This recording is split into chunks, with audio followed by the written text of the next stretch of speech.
Hello everyone, welcome to all of you. उम्मीद करता हूं आप सभी बेहतर हो गए। मैं वरुण अवस्थी, आप सभी का जीएस गुरु, एक बार फिर से आप सभी को नमस्कार और सलाम करता हूं।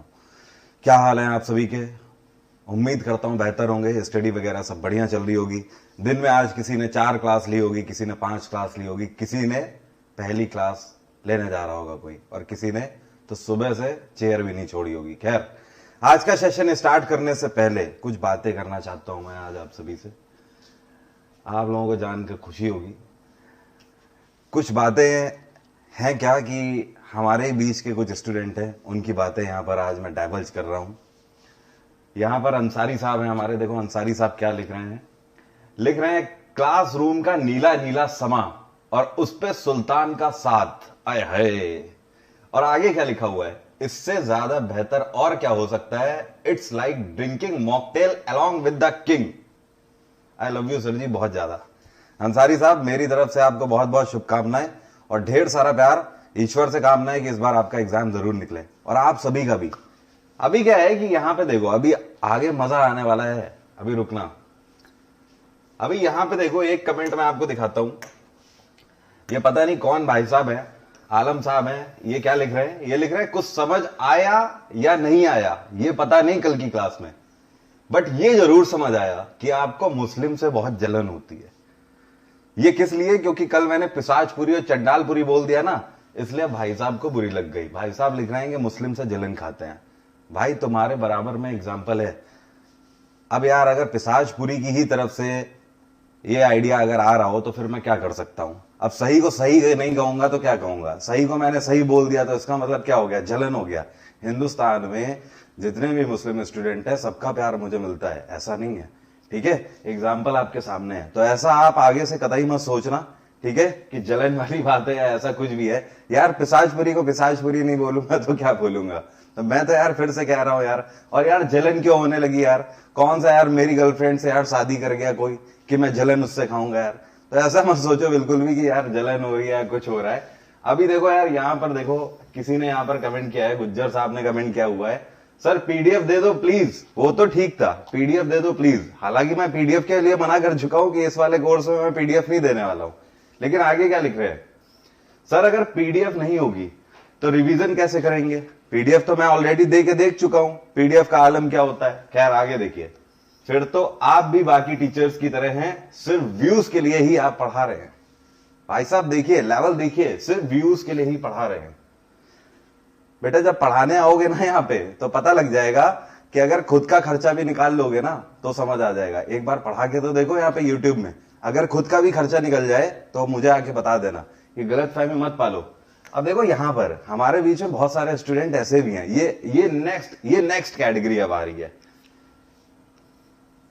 एक कमेंट किया है स्टूडेंट ने, नीले नीले अंबर पे चांद जब आए। ये कली वाली क्लास की बात है। सर वो चांद आप हो हमारे लिए, ठीक है। अब इस पे देखिए, नीचे मनोज जी आ रहे हैं, कह रहे हैं ओ। इसके बाद देखिए राहुल चौधरी क्या लिख रहे हैं, और आप हमारे लिए चांद हो। इसके बाद नीचे आइए, ये देखिए क्रेजी स्वैग क्या लिख रहे हैं, अबे पढ़ ले सुल्तान मारेगा वरना बात। और इसके बाद देखो क्रेजी स्वैग को रिप्लाई क्या कर रहा है, लिख रहा है यार गजब टोपेबाज आदमी हो, कमेंट्स चेक करते भी हो या फिर लिखे जा रहे हो। तो देखो उसके क्या लिख रहा है, उसको कह रहा है अरे तुम तो बड़े हैवी ड्राइवर हो बे, वापस आ गए।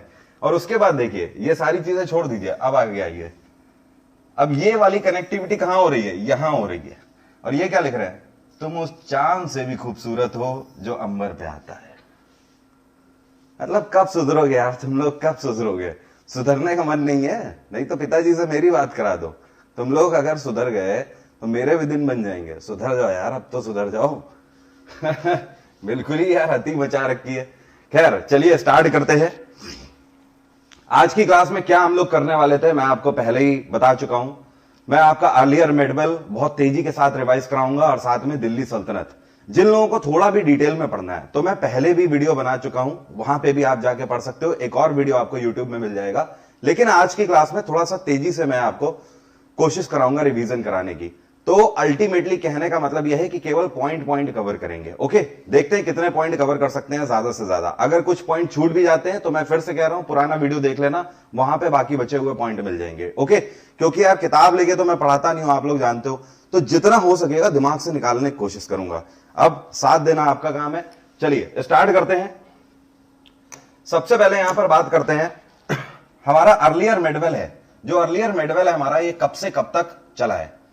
अर्लियर मेडवेल हमारा 712 एडी से स्टार्ट होता है और 712 एडी से स्टार्ट होकर करीब 1200 तक ये जाता है, 1200 एडी तक। इन करीब 500 सालों में भारत में 3 आक्रमणकारी आए। ये 3 आक्रमणकारी कौन कौन से थे? पहला व्यक्ति था जिसका नाम था मोहम्मद बिन कासिम। क्या था? मोहम्मद बिन कासिम।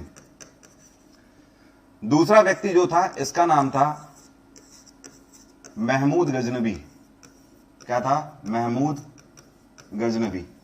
और जो तीसरा व्यक्ति था या तीसरा आक्रमणकारी था, इसका नाम था मोहम्मद गोरी। ये तो बहुत बड़ा वाला था, मोहम्मद गोरी। ठीक है, ये 3 आक्रमणकारी भारत में आए और यहीं से हमारे क्वेश्चन बनते हैं, इन्हीं तीनों आक्रमणकारियों से। अब कई सारे लोग इनको फरिश्ते भी बोलते हैं, तो मैं उनकी गिनती नहीं करता हूं। हम तो आक्रमणकारी बोलेंगे क्योंकि भारत में आके आक्रमण किया है, इसलिए हमारे लिए आक्रमणकारी है, हमारे लिए फरिश्ते नहीं हो सकते। एसएससी भी फरिश्ता नहीं मानता है, इसलिए अगर सिलेक्शन लेना है तो आक्रमणकारी ही मानो, क्योंकि ये हिंदुस्तान है। अब देखो यहां पर है क्या कि मोहम्मद बिन कासिम पहले अटैक करता है, फिर महमूद गजनबी अटैक करता है, फिर मोहम्मद गोरी अटैक करता है। सबसे पहला कंफ्यूजन आप लोगों के दिमाग में यह हो जाता है, जितने भी नए स्टूडेंट आते हैं उनके दिमाग में यह होता है कि एसएससी आपसे बार बार पूछता है इसमें से कौन सा आक्रमणकारी था जिसने 17 बार भारत में आक्रमण किया था। तो यह था महमूद गजनबी, जिसने 17 बार आक्रमण किया था। कितने बार? 17 बार आक्रमण किया महमूद गजनबी ने। यहां से आप क्लियर कर लेना ये चीज। अगर आपसे पूछता है भारत में पहला मुसलमान आक्रमणकारी कौन था, तो आपका आंसर होगा मोहम्मद बिन कासिम। ये फर्स्ट अटैकर था, पहला आक्रमणकारी था। ठीक है, और अगर आपसे पूछता है कि पृथ्वीराज चौहान से तराइन का युद्ध किसका हुआ था, तो फिर आपका आंसर होगा मोहम्मद गोरी। ठीक है, तो पृथ्वीराज चौहान से जो आपकी स्टोरी जुड़ी हुई है वो मोहम्मद गोरी की जुड़ी हुई है। ठीक है, ये 3 सबसे बड़े कंफ्यूजन होते हैं, तो इन 3 सबसे बड़े कंफ्यूजन को आप लोग हटा लो। 1 बाय 1 हम लोग बात करेंगे। पहले देखेंगे कासिम से क्या क्वेश्चन बनते हैं, फिर गजनबी से देखेंगे और फिर देखेंगे गोरी से क्या क्या क्वेश्चन बनते हैं। आगे बढ़ते हैं, बात करते हैं सबसे पहले कासिम की। देखो मोहम्मद बिन कासिम ये जो था व्यक्ति, ये कहां से आता है, क्या जियोग्राफिकल सिचुएशन बनती है, इसको समझो। आज की डेट में यहां पे एक देश है जिसको आप ईरान के नाम से जानते हो, और इसी देश को उस टाइम पे फारस के नाम से जाना जाता था। राइट, फारस के नाम से इसको उस टाइम पे जाना जाता था, आज आप इसको ईरान के नाम से जानते हो। जैसे भारत में जो एडमिनिस्ट्रेटिव पोस्ट हुआ करती थी, इसको राजा या महाराजा के नाम से जाना जाता था, उसी तरीके से ईरान में मतलब फारस में उस टाइम पे जो पोस्ट हुआ करती थी, ये हुआ करती थी खलीफा की पोस्ट। किसकी हुआ करती थी? खलीफा की पोस्ट। और उस टाइम पे यहां का खलीफा कौन था? ये था अल हजाज बिन यूसुफ। इसका पूरा नाम क्या था? Al Hajjaj bin Yusuf. He was the खलीफा ऑफ फारस और ईरान, आप बोल सकते हो ऑन दैट टाइम। कब की बात हो रही है? करीब 700 के आसपास की बात हो रही है। अब होता क्या था कि यहां पर एक हमारा देश है जिसको श्रीलंका के नाम से जानते हैं। उस टाइम पर श्रीलंका को सिलोन के नाम से जाना जाता था। क्या बोलते थे इसको? सिलोन बोलते थे। तो भैया सिलोन में क्या करते थे, ये जो फारसी लोग थे ये 2 जगह पर ट्रैवल करने जाते थे। यहां पर देखो कंसेप्ट क्या था, कल भी मैंने आपको बताया था, ये इंडस नदी बहती है। ठीक है, ये नीली वाली इंडस रिवर बह रही है। अब ये जो फारसी थे ये इधर से आते थे, ठीक है, और इधर से आकर और यहां पर सूक्त गेंदर पड़ता है। सूक्त गेंदर पोर्ट मैंने आपको कल बताया था। ठीक है, जहां से ये लोग आते थे व्यापार करने, और इधर से एंटर करते थे और एंटर करके इधर से इस पूरी बेल्ट में आके ये व्यापार करते थे। मतलब चीजें खरीदते बेचते थे और वापस ले जाते थे। ज्यादातर ये लोग मसाले वगैरह ही लेने आते थे, बाकी और भी कई सारी चीजें लेने आते थे। उस टाइम पे बार्टर सिस्टम चला करता था। बार्टर सिस्टम का मतलब समझ रहे हो कि मेरे पास अगर चावल है और अगर मुझे दाल चाहिए, तो भैया अगर आप दाल बेच रहे हो तो मैंने कहा कि 2 किलो मैं आपको चावल दे रहा हूं, अगर आपको चावल की जरूरत है तो आप बदले में मुझे दाल दे दो। या फिर मेरे पास भैया 1 जोड़ी जूते हैं, अगर आपको जूते की जरूरत है, मैं बाजार में जाके खड़ा हो गया, मैंने कहा भैया मेरे पास 1 जोड़ी जूते हैं, जिसको भी जरूरत हो वो मुझे दे दे और उसके बदले में क्या कर दे, ये पर्टिकुलर मुझे सामान दे दे। तो जो भी व्यक्ति होता था जिसको जरूरत होती थी वो आपसे आके वो पर्टिकुलर चीज ले लेगा। तो ये बार्टर सिस्टम, लेन देन वाला सिस्टम चला करता था। उस टाइम पे करेंसी वगैरह नहीं चला करती थी। अब यहां पर क्या है कि ये जो अल हजाज बिन यूसुफ है, ये भाई साहब क्या करते हैं, ये भाई साहब बहुत पहले ही यहां पर अटैक कर चुके होते हैं। कहां पर? सिलोन में अटैक कर चुके होते हैं, क्योंकि इनको पता होता है कि भारत के बीच में यहां पर इन खानदानों पे आक्रमण करना इतना आसान नहीं था। ये जो फारस की जमीन थी, ये फारस की जमीन बंजर हुआ करती थी। आज भी ये जमीन बंजर है। अब तो गाड़ी वगैरह चलने लगी है, तो यहां पर तेल निकलता है इस जमीन में। तो आज की डेट में ये लोग अमीर हो गए, नहीं तो ये लोग अमीर नहीं हुआ करते थे, ये लोग गरीब हुआ करते थे। ठीक है, क्योंकि जमीन ही बंजर है। और भारत हमेशा से कृषि प्रधान देश रहा है। हमारे भारत में जमीन भयंकर उपजाऊ हुआ करती थी। आज भी दुनिया की दूसरी सबसे बड़ी पॉपुलेशन होने के बाद भी हम इतना अनाज यहां पे इस जमीन पे उगा लेते हैं कि हम खुद तो खाते ही खाते हैं, पूरी दुनिया में हम लोग बेचते भी अनाज है। तो आप समझ लो, भारत को इसी वजह से कृषि प्रधान देश बोला जाता है। तब भी थे हम और आज भी हैं हम। और उस टाइम पर तो भारत को सोने की चिड़िया बोला जाता था। अब है क्या कि ये लोग यहां पर आंख उठा के नहीं देख पाते थे। इन्होंने क्या किया भैया, इनको छोटा राज्य समझ के इन पे अटैक किया और यहां पे इन्होंने कब्जा अपना कर लिया। जब इन्होंने यहां पर कब्जा कर लिया तो भैया हुआ क्या कि कई सारे फारसी लोग, मतलब हजारों की तादाद में फारसी लोग यहां पे मूव कर गए और सिलोन में उन्होंने यहां पर रहना, अपना रहन सहन चालू कर दिया। लेकिन अभी पूरे सिलोन में ये कंडीशन, यार इतनी आसानी से किसी भी देश को आप जीत थोड़ी सकते हो। अभी क्या चल रहा था कि पूरे सिलोन में ये लोग मार काट वगैरह कर रहे थे और वहां पर लोगों को सताना, बंधक बना लेना, गुलाम बना लेना, ये सारी चीजें इनकी चला करती थी। यहां पर क्या होता है कि उसी मुठभेड़ में कई सारे, ये करीब 700 के आसपास की बात है, कई सारे जो ईरानी होते हैं, मतलब कई सारे जो फारसी होते हैं, ये मारे जाते हैं। जब ये मारे जाते हैं तो इनकी जो विधवाएं होती हैं, ओके, उनको वापस फारस भेजने का प्रावधान होता है। भैया ये कहा जाता है कि ये बैटल फील्ड है और बैटल फील्ड में विधवाओं को ना रखा जाए, इनकी जो महिलाएं हैं इनको वापस यहां भेज दिया जाए।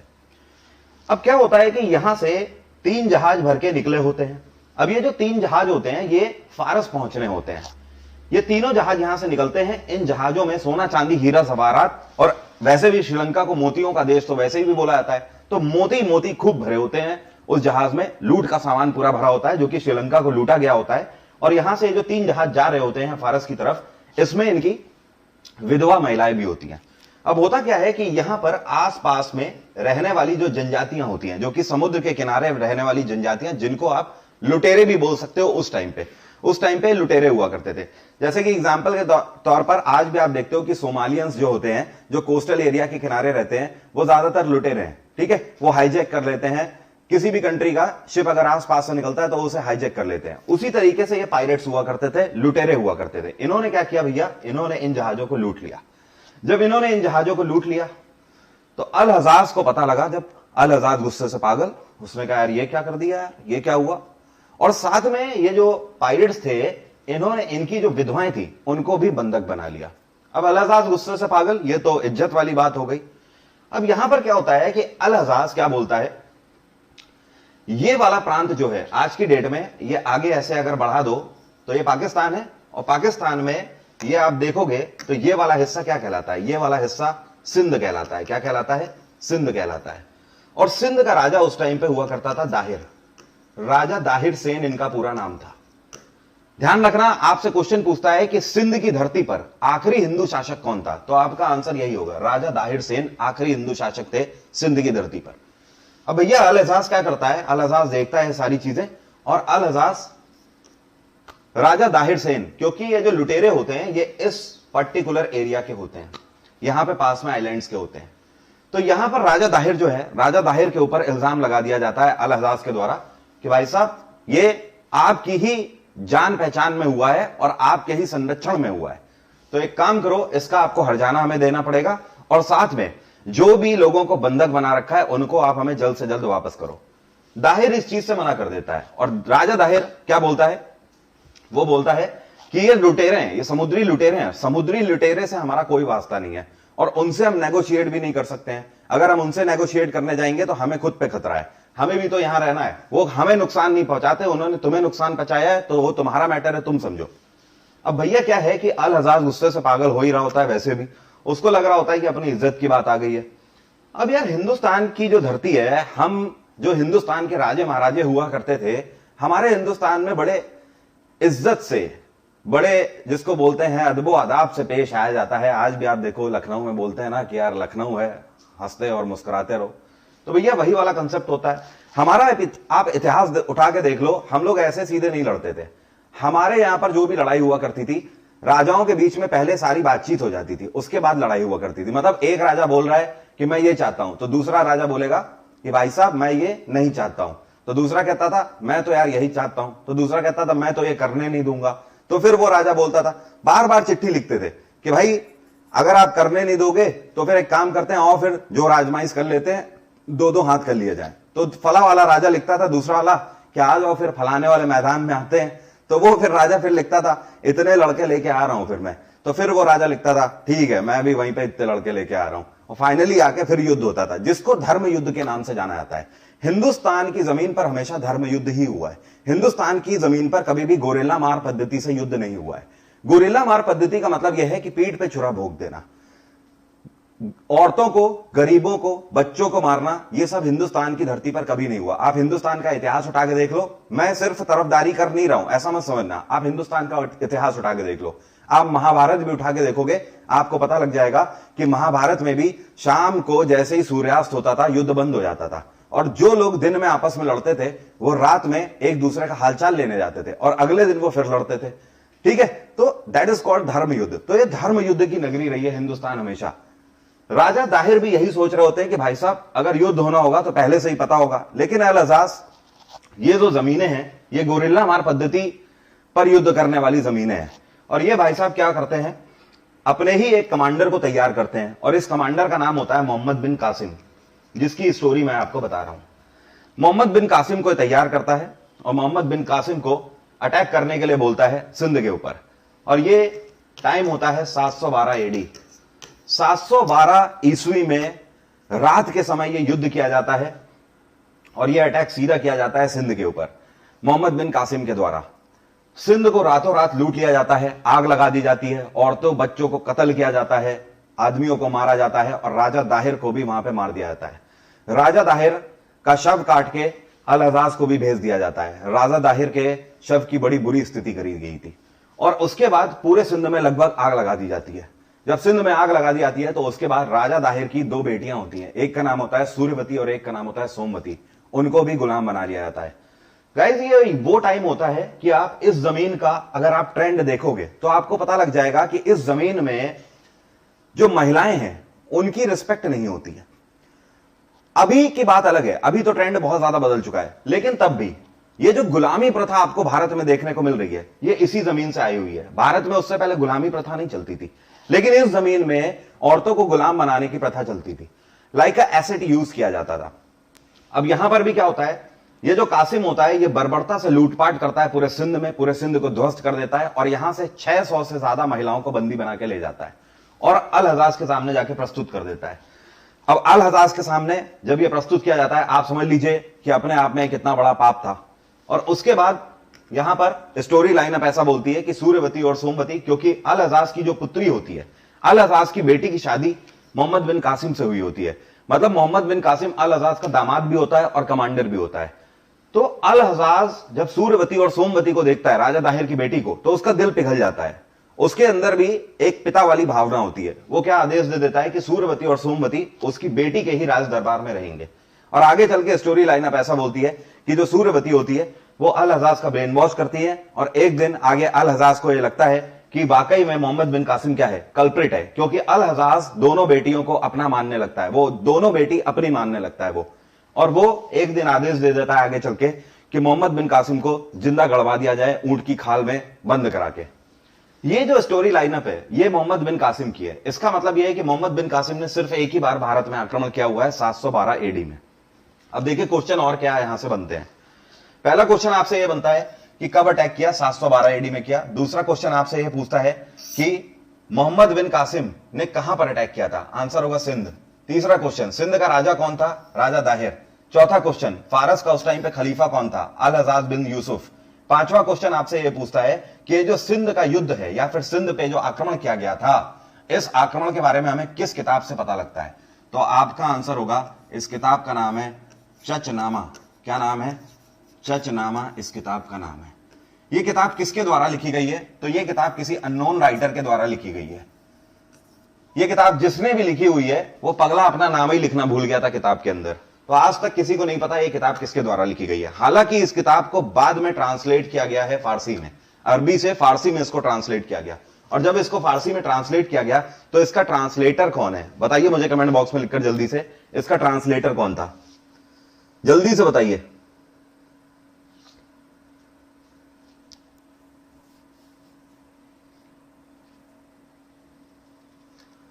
जल्दी से बताइए। मैंने पहले ही कहा था कई लोगों को अब दिक्कत हो सकती है आज की क्लास में, कई लोगों को दिक्कत हो सकती है आज की क्लास में। अब जिसको भी दिक्कत हो रही है तो यार मैं क्या करूं। ये युद्ध अल हजाज के कहने पर नहीं हुआ था ना, अल हजाज के कहने पर। तो जब ये बर्बरता करी गई थी उसके लिए रिस्पॉन्सिबल कौन था? अल हजाज था ना। खैर छोड़िए उस बात को, मुझे ये बताइए कि किसने ट्रांसलेट किया है? फिरदौसी ने नहीं किया है, अलबरूनी ने भी नहीं किया है, अली बकर कुफी ने किया हुआ है। बिल्कुल सही आंसर है, ध्यान रखना बाद में इसका ट्रांसलेशन अली बकर कुफी ने किया है, अली बकर कुफी। इसके बाद आगे बढ़ते हैं। अब दूसरा जो इन्वेडर है ये है महमूद गजनबी। महमूद गजनबी की जो भैया स्टोरी है ये अफगानिस्तान से निकलती है। और अफगानिस्तान में कहां पर ये रहता था? अफगानिस्तान में एक पर्टिकुलर प्रोविंस था जिसका नाम क्या था? गजनी। क्या नाम था? गजनी। वो गजनी धर्मात्मा नहीं। और गजनी का शासक इस टाइम पे कौन था? गजनी का शासक था सुबुक्तगीन। क्या नाम था? सुबुक्तगीन। सुबुक्तगीन के दो बेटे थे, एक का नाम था महमूद गजनबी, ठीक है, और दूसरे का नाम था इस्माइल, महमूद इस्माइल। इस्माइल छोटा था और महमूद गजनबी बड़ा था। जाहिर सी बात है सुबुक्तगीन जो है, सुबुक्तगीन के बाद तख्त कौन संभालता है?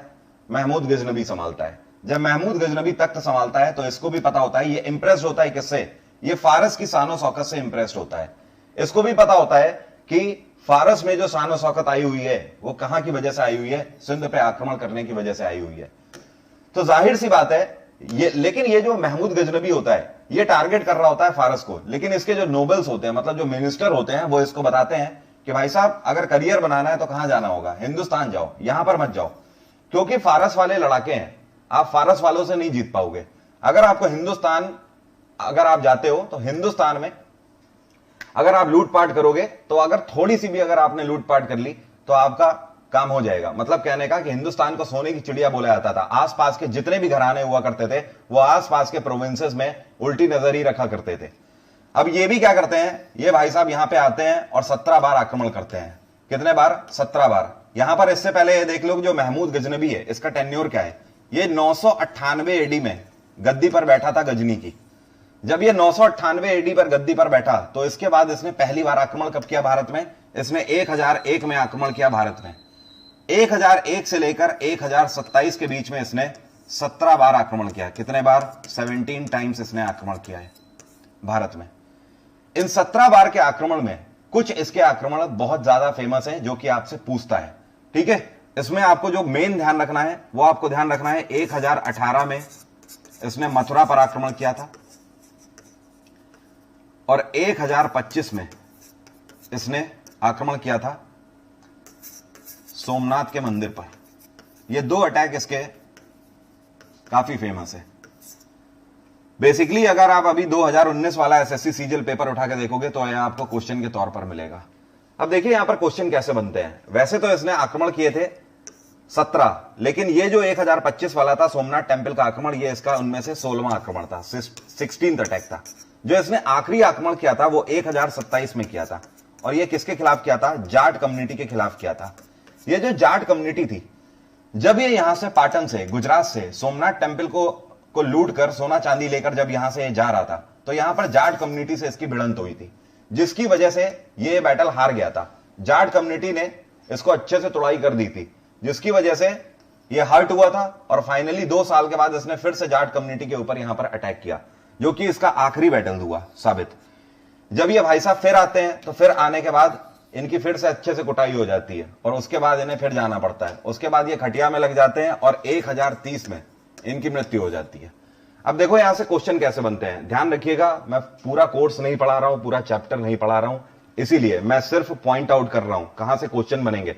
बाकी मैं डिटेल में इसीलिए नहीं जा रहा हूं, डिटेल में पढ़ाने का यहां पे टाइम नहीं रहता है। डिटेल में मैं जहां पढ़ाता हूं आप लोगों को पता है। अब देखिए यहां पर आगे है क्या क्वेश्चन, देखिए मेनली यहां पर कैसे बनेंगे। पहले तो मैंने यहां पर आपको अटैक से रिलेटेड यहां पर क्वेश्चन बता दिए। दूसरा आपको ध्यान रखना है महमूद गजनबी के बारे में हमें किससे पता लगता है। एक किताब लिखी गई है जिसका नाम है किताब उल हिंद। क्या नाम है? किताब उल हिंद। ये जो किताब उल हिंद है, ये किताब किसके द्वारा लिखी गई है? अल बरूनी के द्वारा लिखी गई है। अल बरूनी अल बरूनी इस टाइम के फेमस इतिहासकार थे। अल बरूनी के अलावा और भी कई सारे इतिहासकार महमूद गजनबी के टेन्योर में हुए हैं। पहले अल बरूनी आपको ध्यान रखना है, दूसरे आपको ध्यान रखना है उतवी, तीसरा आपको ध्यान रखना है फारूकी, चौथा आपको ध्यान रखना है फिरदौसी, और पांचवा आपको ध्यान रखना है सिस्तनी। ये 5 इतिहासकार थे। एक बार मेरे साथ फिर से पढ़िए, अलबरूनी, उतवी, फर्रुखी, फिरदौसी और सिस्तनी।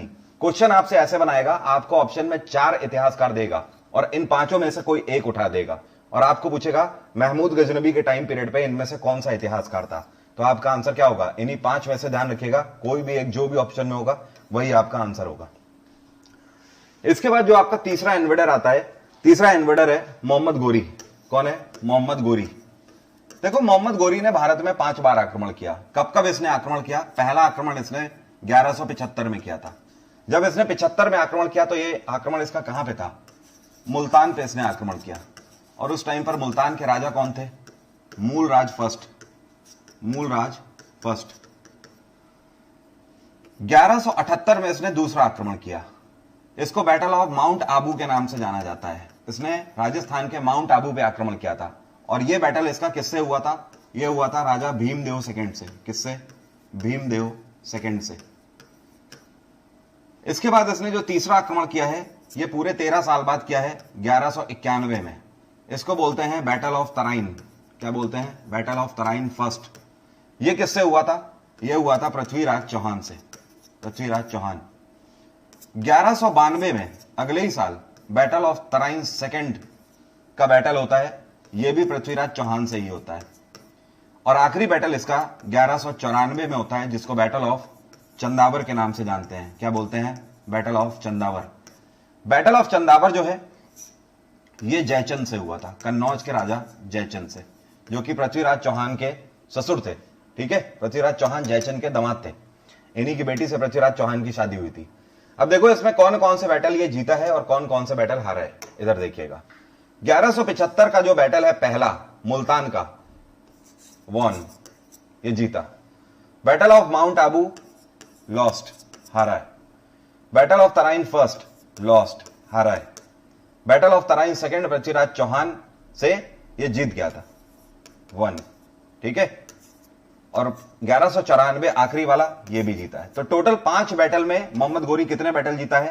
पहला, चौथा और 5वां। बीच के 2 बैटल इसने लॉस किए हैं। ठीक है, तो ये आपसे क्वेश्चन पूछता है कि किससे किससे बैटल हुए थे मोहम्मद गोरी के।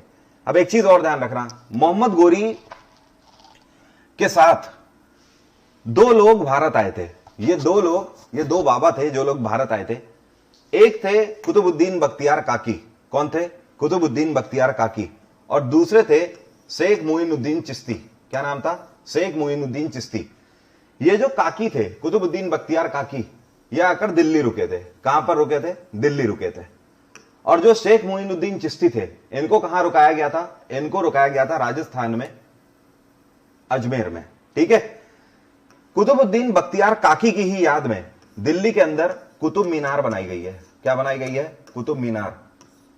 और शेख मोइनुद्दीन चिश्ती के ही नाम पर अजमेर में 2.5 दिन का झोपड़ा बनाया गया है। क्या बनाया गया है? 2.5 दिन का झोपड़ा। तो आपसे क्वेश्चन यह भी पूछ देता है कि कुतुब मीनार किसकी याद में बनाई गई है? कुतुबुद्दीन बख्तियार काकी। और अगर आपसे पूछा 2.5 दिन का झोपड़ा किसकी याद में बनाया गया है, तो आंसर होगा शेख मोइनुद्दीन चिश्ती। ये जो दोनों चीजें हैं, कुतुब मीनार और 2.5 दिन का झोपड़ा, ये किसके द्वारा बनाई गई है? ये मोहम्मद गोरी के कमांडर कुतुबुद्दीन ऐबक के द्वारा बनाई गई है। वैसे अगर बोला जाए तो कुतुबुद्दीन ऐबक शुरू से मोहम्मद गोरी का कमांडर नहीं था। मोहम्मद गोरी का वो स्लेव था। मोहम्मद गोरी ने उसको खरीदा था। बात आ रही है समझ? किसको? कुतुबुद्दीन ऐबक को। लेकिन कुतुबुद्दीन ऐबक अपने आप को प्रूव करता है और आगे चल के मोहम्मद गोरी के साथ उसने कई सारे पुराने बैटल्स किए होते हैं और धीमे धीमे वो नेतृत्व सेना का अपने हाथ में ले लेता है। मोहम्मद गोरी का बहुत ही भरोसेमंद वो बन जाता है।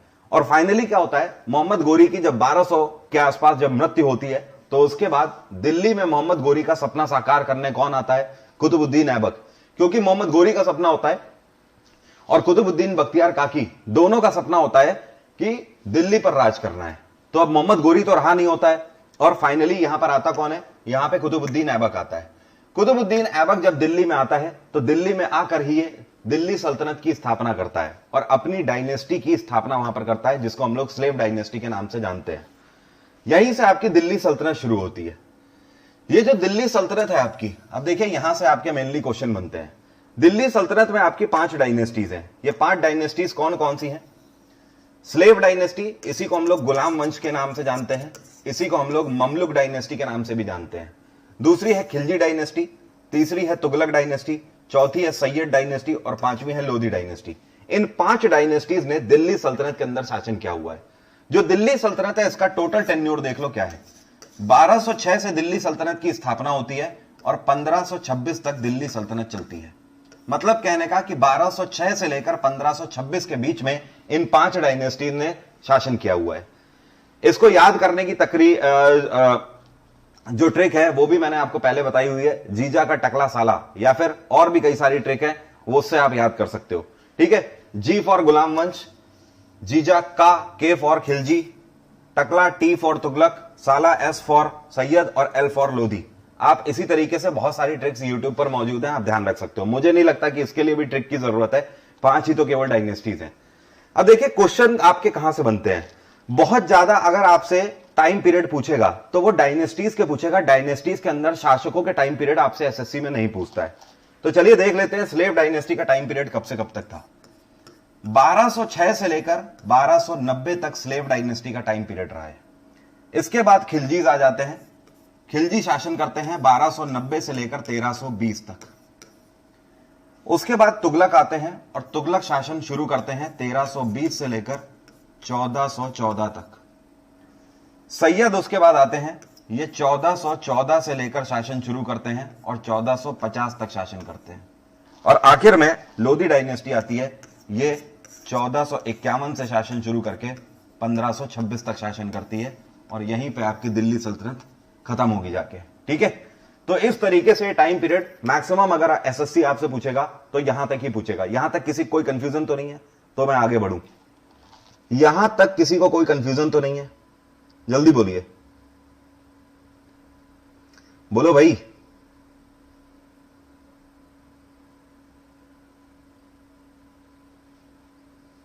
बहुत बढ़िया, ठीक है।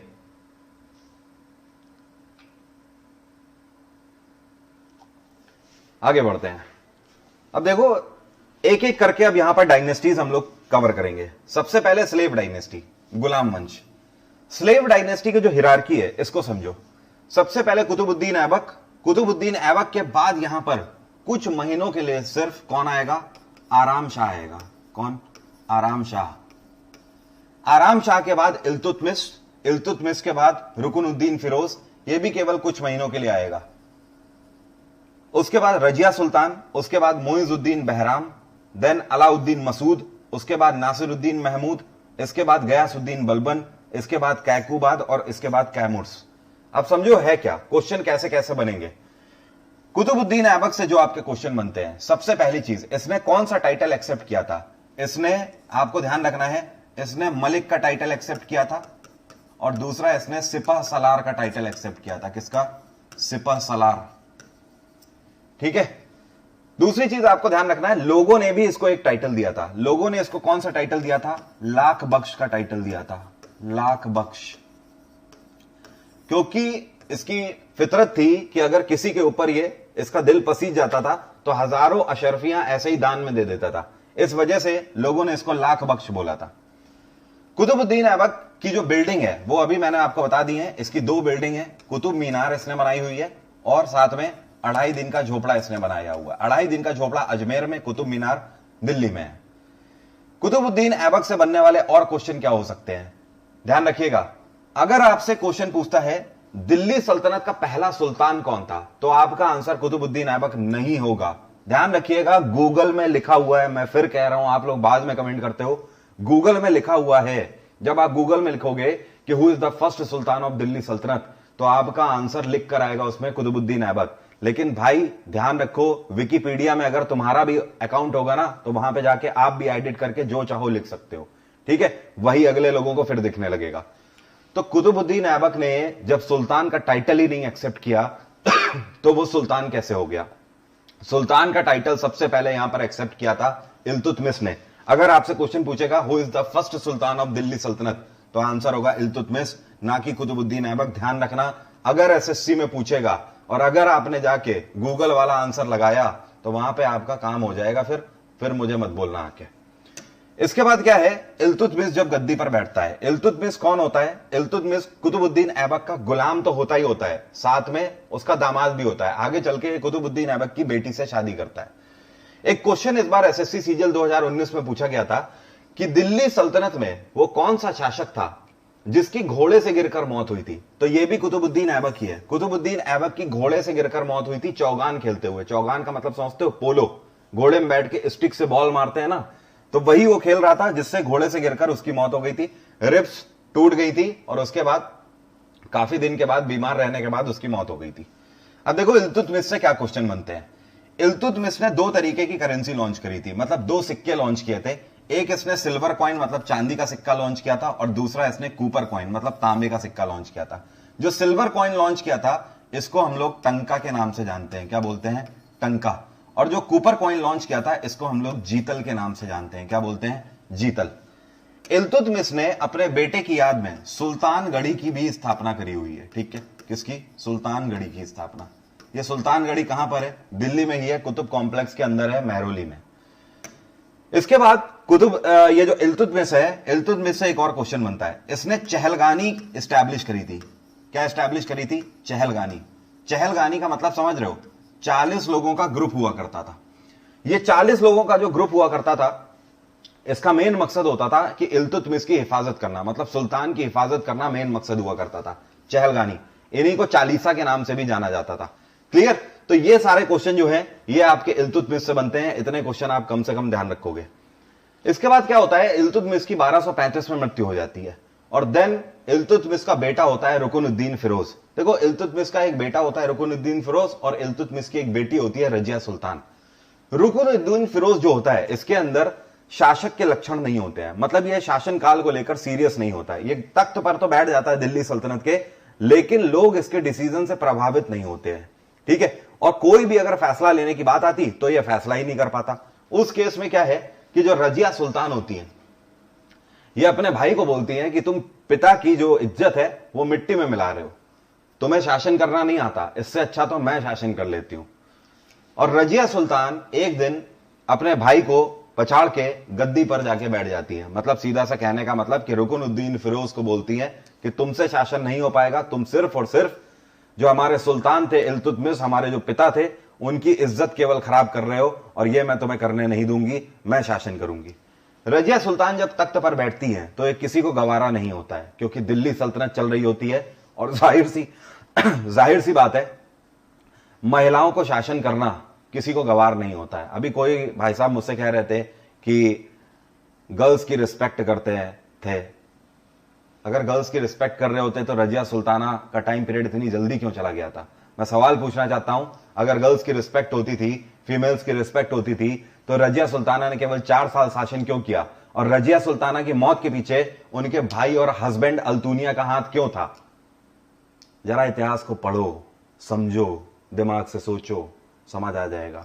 एक चीज और, सऊदी अरेबिया में अभी करंट अफेयर पढ़ते हो ना आप लोग, सऊदी अरेबिया में अभी महिलाओं को परमिशन मिली है पिछले साल कि वो शौहर से बिना पूछे घर के बाहर जा सकती हैं।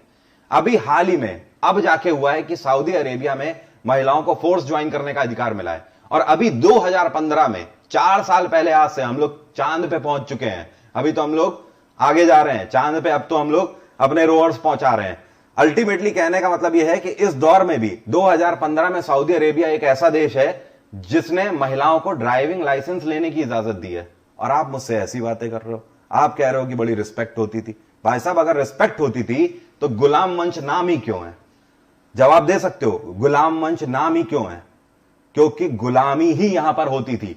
सिर्फ जो तख्त पर बैठता था वही सुल्तान होता था, बाकी सब प्रजा नहीं होती थी, बाकी सब गुलाम हुआ करते थे। दिल्ली सल्तनत के अंदर एक क्वेश्चन बनता है। क्या क्वेश्चन बनता है? वो कौन सा सुल्तान था जिसके पास सबसे ज्यादा स्लेव थे? आपका आंसर क्या होता है? फिरोज शाह तुगलक होता है ना? तो ये वो दौर था जब गुलामों की होड़ लगा करती थी। जो जितना बड़ा सुल्तान बनेगा वो इस बिहाफ पर बनेगा कि जिसके पास जितने ज्यादा स्लेव होंगे, जिसके पास जितने ज्यादा गुलाम होंगे, वो उतना बड़ा सुल्तान होगा। ये वो दौर था। तो समझने की कोशिश करो।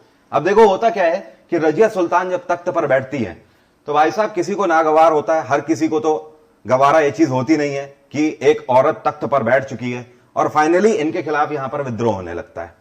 साथ में रजिया सुल्तान एक और डिसीजन लेती हैं।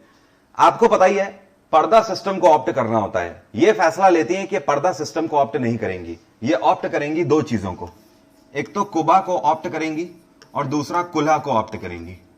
कुबा और कुल्हा, ध्यान रखिए आप लोग मजहब पर मत जाया करो। मैं मजहब की बात नहीं कर रहा हूं, मैं देश की बात कर रहा हूं, जमीन की बात कर रहा हूं। मैं यहां पर मजहब की बात नहीं कर रहा हूं, मैं हिंदुस्तान की बात नहीं कर रहा हूं। मैंने हिंदुस्तान की बात इसीलिए नहीं करी, बात आ रही है समझ? ओके, मैंने बांग्लादेश की बात नहीं करी है, मैंने बात करी है किसकी? मैंने अरेबियन कंट्रीज की बात करी हुई है, जो सत्य आप नकार नहीं सकते हो। इसलिए मजहब पे ये चीज मत ले जाना। बार बार अपनी उस सोच से बाहर निकलो, और जहां पर आप इंटेलेक्चुअल बनना चाहते हो, अधिकारी बनना चाहते हो, तो वो एक सोच रखो, वो सोच खुद के पास भी आप रखो। तो इन्होंने क्या किया था, कुबा और कुल्हा ये दो चीजें ऑप्ट करी थी। कुबा का मतलब कैप, मतलब ताज, और कुल्हा का मतलब ब्लेजर। ब्लेजर मतलब वो कोट हुआ करता था जो कि सुल्तान पहनते थे। ठीक है, तो रजिया सुल्ताना जी जब ये ऑप्ट नहीं किया, पर्दा सिस्टम को ऑप्ट नहीं किया, इन्होंने कुबा और कुल्हा को ऑप्ट किया, तो उसके बाद इनका भारी विरोध होने लगा। जब इनका विरोध होने लगा तो ये केवल 4 साल तक ही यहां पर शासन कर पाती हैं, और फाइनली इनको राज छोड़ के यहां पर जाना पड़ता है। स्टोरी लाइन आप ऐसा बोलती है। देखो इन्होंने जो शासन किया था ये 1236 से लेकर 40 तक इन्होंने शासन किया था। उसके बाद इन्हें राज्य छोड़ के जाना पड़ता है, और आगे चल के 1248 के आसपास इनको मार दिया जाता है। इनके खिलाफ कंस्पिरेसी करी जाती है इनके हस्बैंड अल्तुनिया और इनके भाई रुकनुद्दीन फिरोज के द्वारा। आवाज तो मेरी बराबर आ रही है आप सभी को? बताइए, आवाज तो आ रही है ना? कोई दिक्कत तो नहीं? ठीक है, चलिए आगे बढ़ते हैं। अब यहां पर क्या होता है, देखो रजिया सुल्ताना केवल 4 साल तक ही शासन कर पाती हैं। यहीं से एक और क्वेश्चन आपसे पूछा जाता है कि भारत की पहली और आखिरी मुस्लिम महिला शासक कौन है? तो यह है रजिया सुल्ताना। रजिया सुल्ताना से एक और क्वेश्चन बनते हैं। क्वेश्चन क्या बनता है, रजिया सुल्तान ने 3 तरीके के सिक्के चलाए थे। एक सिक्के में लिखा था इल्तुतमिश की बेटी, क्या लिखा था? इल्तुतमिश की बेटी। दूसरे सिक्के में लिखा था दिल्ली सल्तनत की महारानी, और तीसरे सिक्के में क्या लिखा था? न्याय की रानी। क्या लिखा था? न्याय की रानी।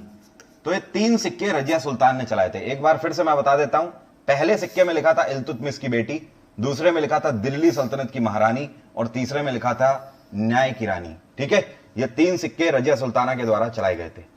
इसके बाद क्या होता है यार, 1240 में जब रजिया सुल्तान गद्दी छोड़ देती है, तो उसके बाद इनको अपनी जान बचाना मुश्किल पड़ जाता है।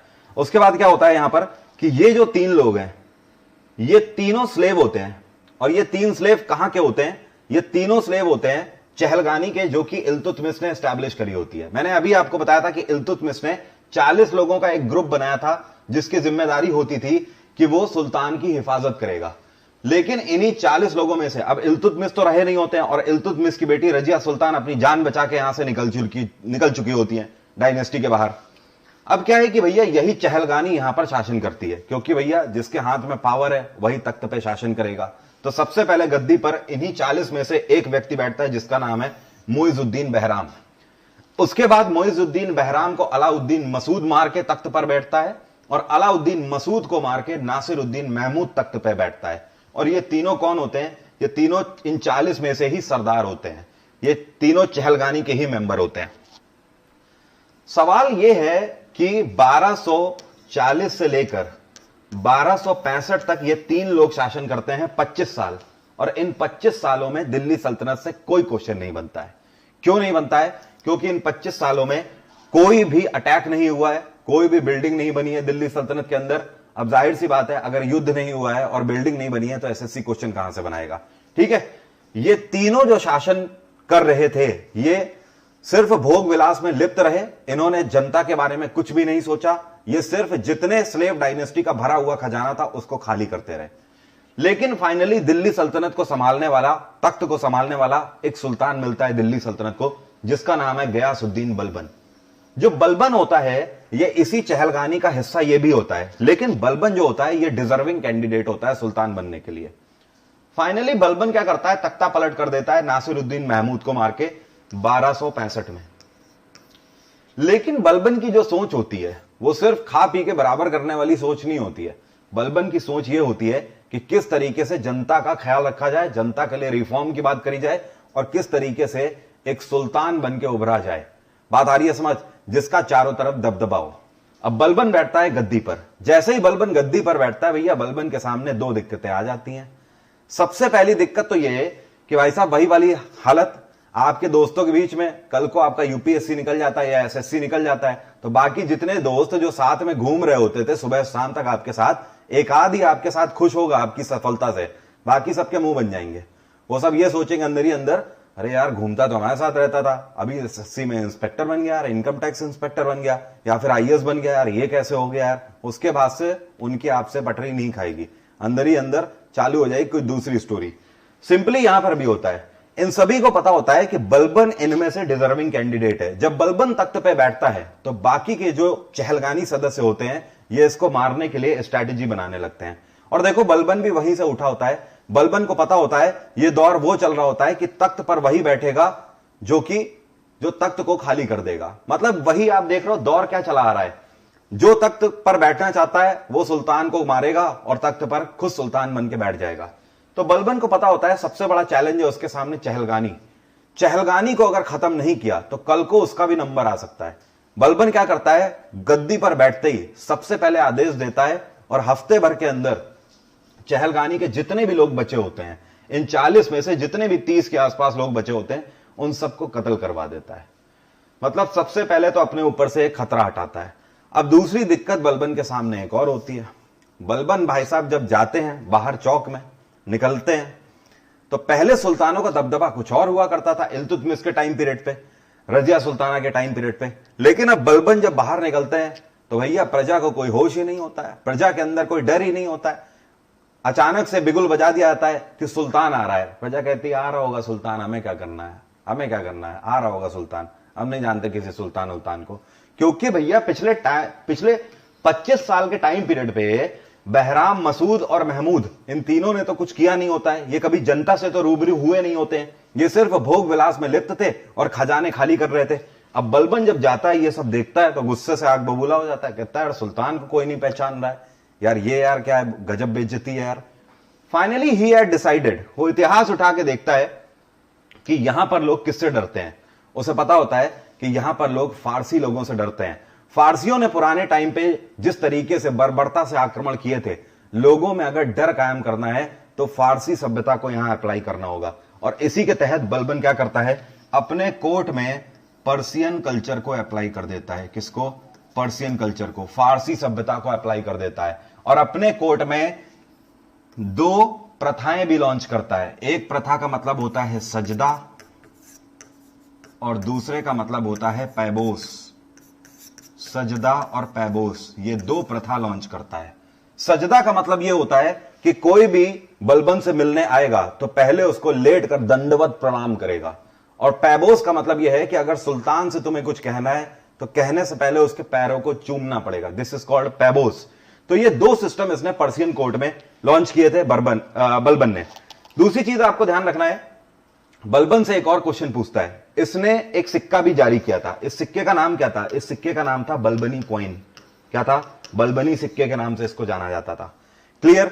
इतनी बात आ गई समझ। अब देखिए बलबन शासन करता है 1265 से लेकर 1287 तक। और 87 में क्या होता है, अभी देखो स्लेव डायनेस्टी का टाइम पीरियड मैंने शुरुआत में ही आपको बताया, 1206 से लेकर 1290 तक के टाइम पीरियड। अब 1287 आ चुका है, मतलब 3 साल में स्लेव डायनेस्टी खत्म होने वाली है। 87 में ऐसा क्या होता है कि स्लेव डायनेस्टी खत्म होने लगती है? मंगोल आक्रमण कर देते हैं भारत में, दिल्ली के तख्त के ऊपर मंगोल आक्रमण कर देते हैं। वही छोटी छोटी आंखों वाले मंगोल, काफी क्रूर हुआ करते थे, तहस नहस कर दिया करते थे जहां पर भी आक्रमण करते थे। ये भी बड़ी बर्बरता से पेश आया करते थे। लेकिन मंगोलों की एक अलग स्ट्रैटेजी हुआ करती थी। ये पढ़े लिखे तो बिल्कुल हुआ नहीं करते थे, तो भैया ये जहां पर भी आक्रमण करते थे वहां सिर्फ और सिर्फ विनाश करते थे, सिर्फ फसलों को खराब कर देना, औरतों के साथ जबरदस्ती करना, आदमियों को कत्ल कर देना, बस यही काम क्या करते थे, तख्त को लूट लेना, यही सब। लेकिन ये शासन वगैरह नहीं करते थे, ये सब चलते फिरते नजर आते थे।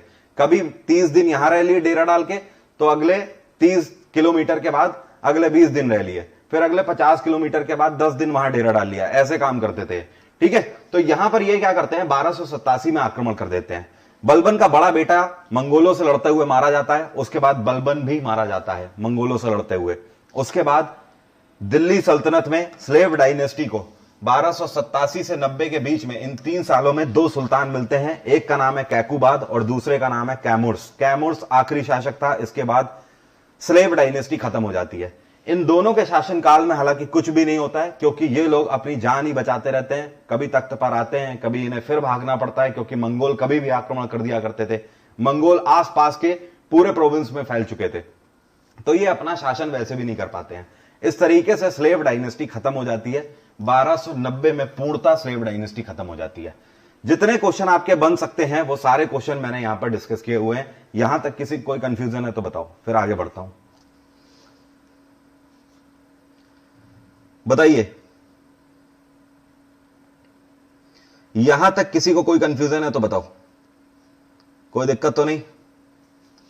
ठीक है, आगे बढ़ते हैं। यार पानी पी लो मैं।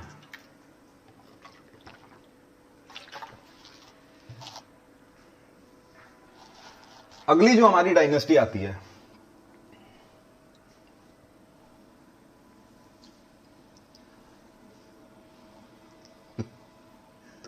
खिलजी डायनेस्टी।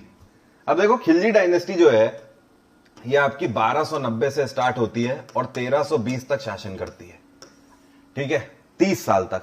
अगर आपसे क्वेश्चन पूछता है कि दिल्ली सल्तनत में सबसे कम टाइम पीरियड तक किसने शासन किया है, तो आपका आंसर क्या होगा? आपका आंसर होगा खिलजी डायनेस्टी ने सबसे कम टाइम पीरियड तक शासन किया है। ठीक है, अब आगे बढ़ते हैं। खिलजी डायनेस्टी का फाउंडर कौन था? जैसे आप लोगों ने देखा स्लेव डायनेस्टी का फाउंडर कौन था, वो था कुतुबुद्दीन ऐबक। उसी तरीके से खिलजी डायनेस्टी का फाउंडर कौन था? ये था गयासुद्दीन, माफ करिएगा,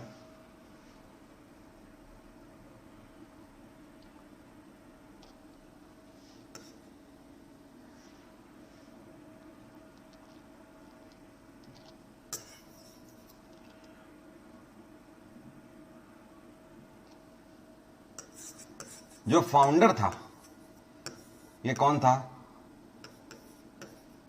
जलालुद्दीन फिरोज खिलजी। जलालुद्दीन फिरोज खिलजी। आप लोगों ने पद्मावत मूवी देखी होगी, अब मुझे कहानी सुनाने की जरूरत नहीं है, बाकी आप लोगों को कहानी पता है। होता क्या है भैया कि ये जो जलालुद्दीन फिरोज खिलजी होता है ये अफगानिस्तान की तरफ से आया होता है। ये खिलजियों का सरदार होता है। ठीक है, और खिलजियों का सरदार जलालुद्दीन फिरोज खिलजी, और इसका ये भतीजा होता है कौन? इसका नाम क्या होता है? इसका असली नाम होता है अली गुरशास्प। क्या नाम होता है? अली गुरशास्प। ठीक है, लेकिन इसने अपना नाम खुद रखा होता है अलाउद्दीन। क्या नाम रखा होता है? अलाउद्दीन। ये शासकों वाला नाम होता है, इसको अपना नाम पसंद नहीं होता है अली गुरशास्प। ये अपना नाम क्या रखता है? अलाउद्दीन खिलजी रखता है नाम खुद। अब ये जो होता है ये अपने चाचा से ये एक्सपेक्ट करता होता है शुरुआत से ही कि चाचा कब हमारे तख्त छोड़े और खिलजियों का सरदार कौन बन जाए? अलाउद्दीन बन जाए। लेकिन इनके जो चाचा होते हैं, इनके चाचा को वैसे भी वही वाली इनके चाचा का हिसाब किताब हो रहा होता भैया, मुंह में दांत नहीं, पेट में हाथ नहीं, लेकिन खाना है बटर चिकन। मतलब कहने का कि उम्र ढली जा रही है, एक पैर कब्र में है, एक पैर इधर है, लेकिन अरमान नहीं मर रहे हैं, अरमान जागते चले जा रहे हैं, तख्त और आगे बढ़े और शासन लगातार चलता रहे। अलाउद्दीन की तो वो सोच ही नहीं रहे होते हैं। फाइनली यहां पर क्या होता है, जलालुद्दीन फिरोज खिलजी पहले ही स्ट्रैटेजी ये बना चुका होता है कि ये आक्रमण करेगा कहां पर? दिल्ली के तख्त पे। ऐसा भी बोला जाता है कि अगर मंगोल दिल्ली पर आक्रमण ना करते तो कुछ टाइम के बाद बलबन के ऊपर आक्रमण कौन कर देते? खिलजी कर देते। जब खिलजी यहां पर आ रहे होते हैं तो उससे पहले ही इन्हें 1290 के आसपास पता लग चुका होता है कि भैया यहां पे तो मंगोलों ने आक्रमण कर दिया है। अब मंगोलों से इनकी भी हवा खराब होती थी, मंगोलों से इनको भी दिक्कत थी भैया कि मंगोलों से कौन लड़ेगा, इतने क्रूर होते हैं, हमें ही पता पता के मारेंगे, दूर दूर तक पद्दी कराएंगे। ठीक है, अब यहां पर क्या है कि इस केस में जो जलालुद्दीन फिरोज खिलजी होता है वो बैक स्टेप कर लेता है, वो सोचता है कि हमारा काम नहीं बन पाएगा। तब बाकी आपने मूवी में देखा हुआ है ना, उस टाइम पे अलाउद्दीन क्या होता है, काफी महात्माकांक्षी होता है, इसको बाय हुक और क्रुक रूल करना होता है, इसको भी शासक बनना होता है, इसका दिमाग में हमेशा चला करता होता है कि मुझे कैसे भी करके सुल्तान बनना है, और ये मौके का इंतजार करता होता है कि कब इसका चाचा इसको कोई मौका दे तो ये अपने आप को प्रूव कर सके। और जाहिर सी बात है, आप लोगों को पता ही है, कर्तव्य दिखाने का टाइम वो होता है जब दुनिया जिस काम को करने से मना कर दे। जिस टाइम पर दुनिया जिस काम को करने से मना कर दे, अगर आपने कर लिया तो आपका वहीं पर दबदबा कायम। सेम अलाउद्दीन के साथ होता है। यहां पर जब हर कोई मंगोलों के सामने हाथ खड़े कर लेता है तो अलाउद्दीन खिलजी क्या बोलता है, मैं जाऊंगा मंगोलों से लड़ने। तो मूवी में आप लोगों ने देखा होगा, वो कहता है ना, अलाउद्दीन हमें तुम्हारे खोखले वादे नहीं चाहिए, कहीं ऐसा तो नहीं कि अपने वादों के नीचे तुम ही दफन हो जाओगे। तो कहता है सुल्तान आपका भरोसा ही हमारी फतेह है। और फाइनली ये मंगोलों से लड़ता है, ये मंगोलों से लड़ता है करीब 1291 में, और इसकी जीत होती है, और यहीं से खिलजी डायनेस्टी स्टैब्लिश हो जाती है।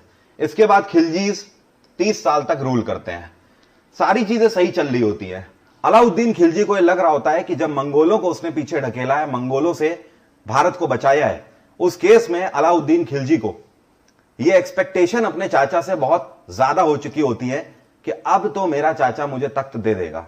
लेकिन जलालुद्दीन फिरोज खिलजी तो भैया वही वाली हालत, बटर चिकन चाहिए, दांत हो या ना हो, आंत हो या ना हो, बटर चिकन तो चाहिए, वो भी हड्डी वाला। भैया ये शासन करते रहते हैं, और फाइनली 1296 में 6 साल के बाद ये देवगिरी को लूट के आता है, और देवगिरी को लूट के आने के बाद कारा में ये अपने चाचा को ही मार देता है, जलालुद्दीन फिरोज खिलजी को ही कत्ल कर देता है, और यहीं से तख्ता पलट हो जाता है खिलजीज में। 1296 पे तख्त पर बैठ जाता है, और उसके बाद 1316 तक लगातार 20 साल तक ये खिलजियों का शासक बन के रहता है, और दिल्ली सल्तनत पे अपनी हुकूमत जमा कर रखता है। कौन? अलाउद्दीन खिलजी। एक चीज मलिक कफूर के बारे में, मूवी में एक चीज गलत दिखाई गई है। मूवी में यह दिखाया गया है आपको कि इसका चाचा आता है, वो मलिक कफूर को लेकर आता है और अलाउद्दीन को गिफ्ट कर देता है। ऐसा नहीं है, अलाउद्दीन मलिक कफूर को खुद खरीद के लाया था, और मलिक कफूर का नाम मलिक कफूर नहीं था, उसका नाम था मलिक मनी। उसको राजस्थान के पास से अलाउद्दीन खिलजी खरीद कर लाया था 1000 दिनार में। 1000 दिनार में खरीद कर लाया, इस वजह से उसका नाम 1000 दिनारी भी पड़ गया था। और साथ में जब वो उसे लेकर आया था अलाउद्दीन खिलजी उसको बहुत पसंद करता था। किसको? मलिक कफूर को। जब वो मलिक मनी को लेकर आया था तो उसने उसका नाम मलिक कफूर रखा, और उसको एक टाइटल भी दिया था। क्या? नायाब का टाइटल दिया था। तो आपसे क्वेश्चन पूछता है कि अलाउद्दीन खिलजी ने किसको नायाब का टाइटल दिया, तो आपका आंसर होगा मलिक कफूर को नायाब का टाइटल दिया था। अब देखो होता क्या है, 1296 से 1316 तक अलाउद्दीन खिलजी रूल करता है। आपको हमेशा ध्यान रखना है, दिल्ली सल्तनत के अंदर सबसे ज्यादा क्वेश्चन अगर बनते हैं तो सुल्तान अलाउद्दीन से ही बनते हैं। ऐसा क्यों? क्योंकि दिल्ली सल्तनत का सबसे इफेक्टिव सुल्तान यही माना जाता है।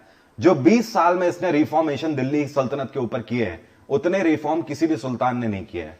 इसके रिफॉर्म पर जरूर बात होनी चाहिए क्योंकि क्वेश्चन बनते हैं। अब देखो अलाउद्दीन से बनने वाले जो क्वेश्चन है उसको समझो। सबसे पहली चीज अगर हम बात करें तो इसने क्या किया, इसने आर्मी को रिफॉर्म किया। क्या किया? आर्मी को रिफॉर्म।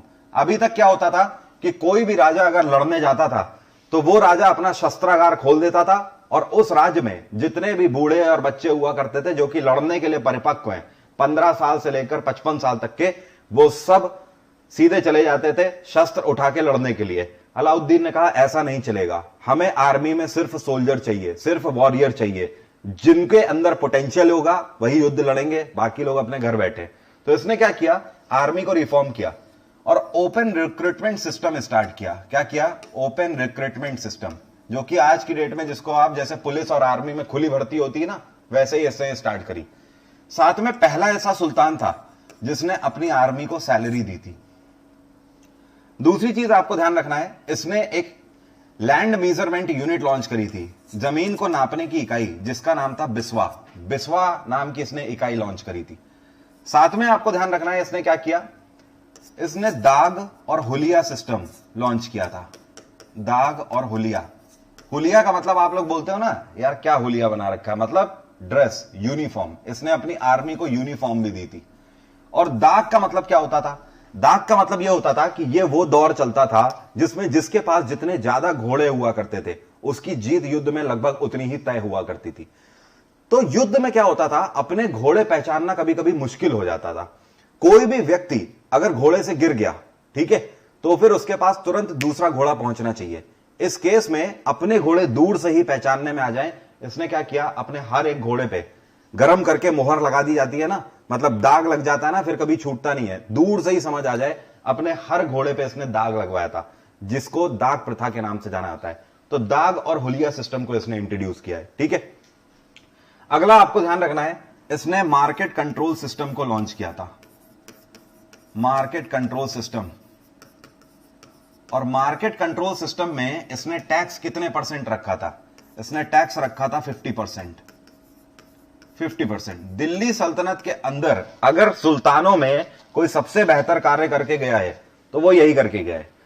एक्चुअली इससे पहले क्या था, अलाउद्दीन खिलजी से पहले जो ये सुल्तान थे, सुल्तान मुंह उठा के चले आते थे कहीं पर भी चौक पे। आज मान लो कि सुल्तान ने देख लिया कि हमारा खजाना खाली हो रहा है, तो सुल्तान ने क्या कहा, चलो भाई आज घोड़े ओड़े लेकर चलो, सबके बीच में बस्तियों में जाते हैं। और बीच में आके सुल्तान खड़ा हो जाता था और फिर बिगुल बजा दिया जाता था, सुनो सुनो सुनो, हाँ भाई सुल्तान आ चुके हैं और इनको इतना पैसा चाहिए, मतलब 500 सिक्के मुझे आज चाहिए, सुल्तान ने बोले। अब जिसको भी अपनी जान बचानी है वो 500 सिक्के तो देगा ही देगा, क्योंकि सुल्तान ने मांगे। ये कंडीशन अलाउद्दीन से पहले चला करती थी। अब जो व्यक्ति 500 सिक्के कमा के ला रहा है वो तो अपनी पूरी कमाई दे देगा सुल्तान को, भले ही आज भूखा सो जाए। जो व्यक्ति 1000 सिक्के कमा के ला रहा है वो 500 सिक्के आराम से दे देगा, बाकी 500 उसके पास बच जाएंगे, कोई दिक्कत नहीं, जान बची चलो। लेकिन जो मान लो 100 सिक्के ही कमा के ला रहा है वो 500 सिक्के कैसे देगा? वो भले ही कोई चीज अपनी गिरवी रखे, उसको सुल्तान ने जितना मांगा है उतना देना पड़ेगा। ये सारी चीजें इसने बंद करी। इसने क्या कहा, इसने कहा अब से आपको अंधा टैक्स देने की जरूरत नहीं है, आप जितना कमाओगे उसका 50% आपको टैक्स देना है। अगर आप 100 सिक्के कमा रहे हो तो 50 सिक्के दोगे, 250 कमा रहे हो तो उसका आधा दोगे, 500 कमा रहे हो तो उसका आधा दोगे, 1000 कमा रहे हो तो उसका आधा दोगे, ठीक है। तो इसने क्या कहा कि सीधा सा 50% आपका होगा, 50% मेरा होगा। इसके लिए इसने क्या किया, इसके लिए इसने मार्केट कंट्रोल सिस्टम में ऑफिसर नियुक्त किए, और इन ऑफिसर्स को इक्तेदार के नाम से जाना जाता था। इक्तेदार, ये इक्तेदार ही क्या करते थे, लोगों के अकाउंट्स का खास ख्याल रखते थे कि भैया कौन कितना कमा रहा है, कोई टैक्स की चोरी वगैरह तो नहीं कर रहा है, ठीक है। अब देखो दूसरी और चीज, अलाउद्दीन ने टैक्स में ही 2 टैक्स और लगाए थे। इसने एक घराई नाम का टैक्स लगाया था, घराई, और दूसरा इसने चराई नाम का टैक्स लगाया था। घराई आपको नाम से ही समझ आ रहा है, घर पे रहने के लिए जो आपको हाउस टैक्स देना होता था, दिस इज कॉल्ड घराई। और चराई का मतलब जो लोग अपने पशुओं को चरने के लिए छोड़ देते थे, तो अगर आप चरने के लिए छोड़ रहे हो तो प्रॉपर चारागाह बना रहता था, वहां पे अपने पशुओं को छोड़ दीजिए, ठीक है, लेकिन उसके लिए आपको चराई नाम का टैक्स देना पड़ेगा। अलाउद्दीन खिलजी ने दिल्ली के ऊपर कई सारी बिल्डिंग्स भी बनाई हुई हैं, जैसे कि इसने अलाई मीनार बनाई हुई है, अलाई मीनार। साथ में इसने अलाई दरवाजा बनाया हुआ है, अलाई दरवाजा। इसके बाद अलाउद्दीन खिलजी की जो बिल्डिंग है इसमें इसने हौज खास बनाया हुआ है। साथ में इसने चोर मीनार भी बनाई हुई है, चोर मीनार, ठीक है। ये सारे इसके बिल्डिंग्स हैं, ध्यान रखना है आपको, अलाउद्दीन खिलजी के दिल्ली सल्तनत के ऊपर। कोई दिक्कत तो नहीं, यहां पर किसी कोई दिक्कत तो नहीं? ओके विशाल, ओके।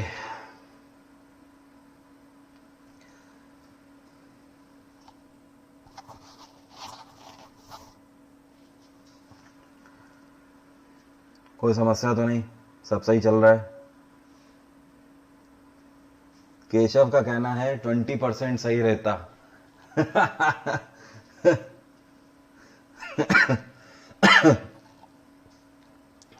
ठीक है। देखो चोर मीनार जो बनाई गई थी, चोर मीनार जो बनाई गई थी, अरे यार 4 मीनार इसको ना समझना, ठीक है। चोर मीनार जो बनाई गई थी ये एक पर्टिकुलर किले टाइप का है, किले बंदी करने के लिए, और इसमें ऐसे झरोके बना दिए गए थे। ठीक है, ऐसे इसमें झरोके बने हुए हैं। तो एक ऐसी दीवार जहां पे झरोके बने हुए हैं, इन झरोकों से अंदर से तो कोई भी देख सकता है और बाहर की तरफ निशाना लगा सकता है। ठीक है, लेकिन बाहर से कोई भी नहीं देख सकता। ठीक है, तो एंटर करना हौज खास में बड़ा मुश्किल हुआ करता था चोर मीनार की वजह से। इस वजह से इसको चोर मीनार बोलते थे, क्योंकि आप इसमें चोरी छुप के बैठ के कहीं पर भी निशाना लगा सकते थे। ठीक है, तो एक तरीके से शील्ड की तरह ये काम करता था। तो अलाउद्दीन से बनने वाले ये सारे क्वेश्चन है। एक चीज और आपको ध्यान रखनी है, आपसे क्वेश्चन पूछता है कि अलाउद्दीन खिलजी के टाइम पीरियड पे ये कौन से पोएट थे जिनको अलाउद्दीन का संरक्षण प्राप्त था। इनका नाम था अमीर खुसरो। क्या नाम था? अमीर खुसरो। अमीर खुसरो एक पोएट थे। अमीर खुसरो को तोताए हिंद के नाम से भी जाना जाता है। क्या बोला जाता है? तोताए हिंद। अमीर खुसरो को तोताए हिंद इसलिए बोला जाता है क्योंकि इनको पोएट्री पढ़ना इतने बेहतरीन तरीके से आता था और ये इतने निपुण थे पोएट्री पढ़ने में कि अलाउद्दीन हमेशा इनको अपने पास रखता था। अलाउद्दीन की खास बात क्या थी कि वो अमीर खुसरो से एंटरटेनमेंट कराता रहता था। वो अलाउद्दीन कोई भी बात अपनी अमीर खुसरो को बोलता था और अमीर खुसरो तुरंत उसको पोएट्री के फॉर्म में ट्रांसलेट करके सुना देते थे। ठीक है, क्लियर? इसी वजह से अलाउद्दीन ने तोताए हिंद का टाइटल दिया था अमीर खुसरो को। ठीक है, बात आ गई समझ? तो इतने सारे आपके क्वेश्चन बनने हैं अलाउद्दीन से, ये आपको ध्यान रखने हैं। अलाउद्दीन ने टाइटल कौन सा एक्सेप्ट किया था? जाहिर सी बात है, सुल्तान का टाइटल एक्सेप्ट किया था। ओके, आगे बढ़ते हैं। अब देखो यहां पर क्या होता है, खिलजी सल्तनत के अंदर 1316 में अलाउद्दीन की मौत हो जाती है। ओके, और 1316 के बाद यहां पर आ जाता है मुबारक शाह खिलजी। कौन? मुबारक शाह खिलजी। मुबारक शाह खिलजी जब गद्दी पर बैठता है तो 1316 से लेकर 1320 तक यह शासन करता है। लेकिन इसके बीच में पता है क्या होता है? इसके बीच में मलिक कफूर 36 दिन का सुल्तान बनता है दिल्ली के तख्त के ऊपर, 36 डेज का। जब अलाउद्दीन खिलजी की मृत्यु हो जाती है तो मलिक कफूर अपने वैसी रूप में आ जाता है। यह अलाउद्दीन खिलजी के बेटे की दोनों आंखें निकलवाता है अपने सामने दरबार में बैठ के, और उस 36 दिन के अंदर दिल्ली सल्तनत के तख्त में वो कोहराम मचता है कि दिल्ली सल्तनत में अपने ही लोगों को कोई भी अगर मलिक कफूर की तरफ घूर के भी देख देता था तो उसकी गर्दन कलम करवा देता था। वो लोग इससे त्रस्त हो चुके थे केवल 36 दिन के अंदर ही। इसने इतना खून दिल्ली सल्तनत के ऊपर बहाया है जितना तो अलाउद्दीन के टाइम पीरियड पे पूरे युद्धों को मिलाकर भी नहीं हुआ था। 36 दिन में बिल्कुल पागल सा हो गया था मलिक कफूर। ठीक है, साइको टाइप हो गया था। 36 दिन के बाद इसको भी मार दिया गया था। किसको? मलिक कफूर को। ओके, और फाइनली खिलजी सल्तनत ने 1340 तक रूल किया और उसके बाद तुगलक यहां पर आ गए। तुगलकों का जो फाउंडर था, ये कौन था? फाउंडर है गयासुद्दीन तुगलक। गयासुद्दीन तुगलक। जो गयासुद्दीन तुगलक था, इसने सुल्तान का टाइटल एक्सेप्ट नहीं किया था, इसने गाजी का टाइटल एक्सेप्ट किया। आपसे क्वेश्चन पूछता है दिल्ली सल्तनत में गाजी का टाइटल किसने एक्सेप्ट किया, तो आंसर क्या होगा? गयासुद्दीन तुगलक। अब देखो गयासुद्दीन तुगलक ने दिल्ली सल्तनत के ऊपर क्या क्या चीजें शुरू करी हैं। इसने इरिगेशन सिस्टम को स्टार्ट किया, मतलब सिंचाई व्यवस्था इसने स्टार्ट करी। दूसरा आपको ध्यान रखना है, इसने डाक सेवा स्टार्ट करी, डाक व्यवस्था, पोस्टल सर्विस इसने स्टार्ट करी, और साथ में इसने नहरों का निर्माण कराया, कैनाल्स का इसने निर्माण कराया। ये 3 कार्य करने के लिए इसको क्रेडिट दिया जाता है। किसको? गयासुद्दीन तुगलक को। टाइम पीरियड क्या था? 1320 से लेकर 1325 तक, 5 साल तक ये शासन करता है। उसके बाद गयासुद्दीन तुगलक को इनका बेटा ही कत्ल कर देता है। उनके बेटे का नाम क्या होता है? इनके बेटे का नाम होता है जौना खां। क्या होता है? जौना खां। जौना खां अपने पिता को मार के जब गद्दी पर बैठता है तो ये अपना नाम बदल लेता है और अपना नाम क्या रखता है? मोहम्मद बिन तुगलक। मोहम्मद बिन तुगलक। आपको बता दूं, पूरे दिल्ली सल्तनत के ऊपर सबसे पढ़ा लिखा अगर कोई शासक था तो वो जौना खां ही था, मोहम्मद बिन तुगलक। लेकिन इसी को पागल राजा के नाम से भी जानते हैं। क्या बोला जाता है इसको? पागल राजा। रीजन पता है क्या था? इसके दिमाग में आइडियाज तो बहुत अच्छे हुआ करते थे, लेकिन उन आइडियाज को इंप्लीमेंट नहीं कर पाता था। इसी वजह से जनता काफी इससे परेशान रहती थी, और जनता जब परेशान रहती थी तो जनता ने इसको पागल राजा कहना स्टार्ट कर दिया था। ठीक है, तो आपसे क्वेश्चन पूछता है who is known as the mad king in Delhi Sultanate, तो आपका आंसर क्या होगा? मोहम्मद बिन तुगलक। अब देखो इसके ऐसे डिसीजन क्या हुए जिसकी वजह से जनता इसको पागल बोलने लगी थी। जौना खां जो था, मतलब मोहम्मद बिन तुगलक जो था, अब मैं जौना खां नहीं बोलूंगा, नहीं तो आप कंफ्यूज हो गए, मैं मोहम्मद बिन तुगलक ही बोलूंगा। मोहम्मद बिन तुगलक दिल्ली से बिना किसी बड़ी प्लानिंग के महाराष्ट्र में देवगिरी आ जाता है और देवगिरी को अपनी कैपिटल बनाने की कोशिश करता है। अब आप समझ लो कि यार अचानक से सारी प्रजा सो रही है, अगले दिन आके डुग्गी पिटवा देता है और सबको बोल देता है कि भाई साहब चलो सब लोग हमारे पीछे चलो। खुद तो घोड़े में बैठा होता है, पीछे से अपना सामान अमान, और पीछे हजारों की संख्या में लोगों का हुजूम अपने साथ लेके चल पड़ता है और कहता है अब हम लोग रहेंगे कहां जाके? देवगिरी जाके रहेंगे। और देवगिरी महाराष्ट्र में जाके पहुंचता है। सोचो, बारिश, गर्मी, ठंड, वो सारा इसकी जितनी भी जनता है सब फील करती रहती है। नंगे पैर जनता इसके पीछे चल रही है और भाई साहब घोड़े में बैठ के चलते चले जा रहे हैं। कहां से? दिल्ली से लेकर देवगिरी पहुंच जाते हैं। रास्ते में सैकड़ों लोगों की मौत हो जाती है, सैकड़ों बच्चों की मौत हो जाती है, और फाइनली ये देवगिरी पहुंचता है। वहां पे जाके देवगिरी का नाम दौलताबाद रखता है और इसको अपनी कैपिटल बनाता है। ये जब गया होता है, स्ट्रैटेजी इसके पास सही थी। इसने क्या सोचा था कि हमसे पहले दिल्ली सल्तनत सिर्फ यहीं पर चल रही है ऊपर। इसने कहा अब साउथ में भी दबदबा बनाया जाए, लेकिन स्ट्रैटेजी नहीं थी। विजन था, स्ट्रैटेजी नहीं थी। बिना स्ट्रैटेजी के पहुंचता है, और यहां पर तो आप लोगों को पता ही है कृष्णा नदी बहती है, और नीचे उस टाइम पे कई सारे छोटे बड़े साम्राज्य हुआ करते थे दक्षिण के, जिस पर यह ट्रेड करने के मकसद से आया था। और ट्रेड करने के मकसद में इसका विजन यह भी था कि जो भी इसे रोकेगा उसको हम खत्म करेंगे। नहीं तो या तो यस बोलोगे, नो बोलने की तो कंडीशन ही नहीं है, नो बोलोगे तो सीधे ऊपर जाओगे। तो भाई साहब लेकिन यहां पर इसका दांव जो होता है ये उल्टा पड़ जाता है। यहां पर जब इन छोटे बड़े राज्यों को जब यह पता लगता है कि यहां पर तुगलक आ गया है और दिल्ली सल्तनत का सुल्तान आ गया है यहां पर, तो यहां पर क्या होता है, उसी टाइम पर हरिहर और बुक्का मिलकर क्या करते हैं, एक नए साम्राज्य की स्थापना कर देते हैं, छोटी बड़ी डायनेस्टीज को मिलाकर। और इस साम्राज्य का नाम है विजयनगर अंपायर। जब ये विजयनगर साम्राज्य में कन्वर्ट हो जाते हैं छोटे बड़े साम्राज्य मिलाकर, तो साथ में ये जब यहां पर आगे बढ़ने की कोशिश करता है तो ये यहां पर जंगलों में फंस के रह जाता है।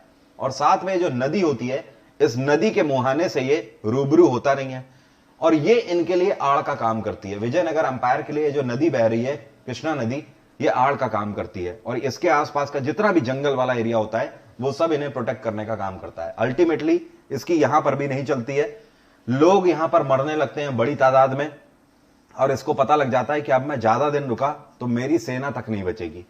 फाइनली उल्टे कदम इसको यहां से वापस भागना पड़ता है दिल्ली, और दिल्ली में पहुंच जाता है। मतलब होता कुछ नहीं है, महीनों के महीनों तक धूल में, मिट्टी में, बरसात, धूप, हर फॉर्म में चलते हुए हजारों लोगों को मरवा के भाई साहब वापस आ जाते हैं दिल्ली के ऊपर। जनता इसको पागल राजा डिक्लेयर कर देती है। इसके बाद इसने करेंसी भी लॉन्च करी थी। इसने टोकन करेंसी लॉन्च करी है दिल्ली सल्तनत के ऊपर। कौन सी currency? Token currency. Token currency मतलब पेपर करेंसी इसने लॉन्च करी थी। मतलब इससे पहले सिक्के चलते थे। ओके, इसने सोचा अब नोट चलाए जाएं, और ये जो टोकन करेंसी थी इसका प्रावधान मंगोलियन से लिया था। मंगोल उस टाइम पे पेपर करेंसी पे काम करते थे। इसने भी सोचा, मतलब देखिए विजन था इसके पास, विजन बड़ा ही प्रॉपर रखता था, अच्छे अच्छे आइडियाज थे, लेकिन उनके पास एग्जीक्यूट करने के लिए उसके पास प्लान नहीं होता था। अब टोकन करेंसी का वैल्यूएबल करेंसी उसको कैसे बनाई जाए और उसका इवैल्यूएशन कैसे किया जाए करेंसी का, करेंसी की कुछ वैल्यू तो रखोगे ना, उसके लिए कोई विजन ही नहीं। यह भी आइडिया फ्लॉप हो जाता है। ठीक है, और इसी तरीके से इसका कार्यकाल चला जाता है। तो मोहम्मद बिन तुगलक से दो क्वेश्चन आपके मेनली बनते हैं। पेपर करेंसी किसने लॉन्च करी? तुगलक ने। दूसरा आपसे क्वेश्चन पूछेगा दौलताबाद को अपनी कैपिटल या देवगिरी को अपनी कैपिटल किसने बनाया था? आंसर होगा मोहम्मद बिन तुगलक। इसके बाद कौन आता है? मोहम्मद बिन तुगलक के बाद फिरोज शाह तुगलक। आपको बता दूं, तुगलक डायनेस्टी में सबसे ज्यादा इफेक्टिव सुल्तान कोई रहा है तो वो है फिरोज शाह तुगलक। इससे देखो क्वेश्चन क्या क्या बनते हैं, आप समझ जाओगे।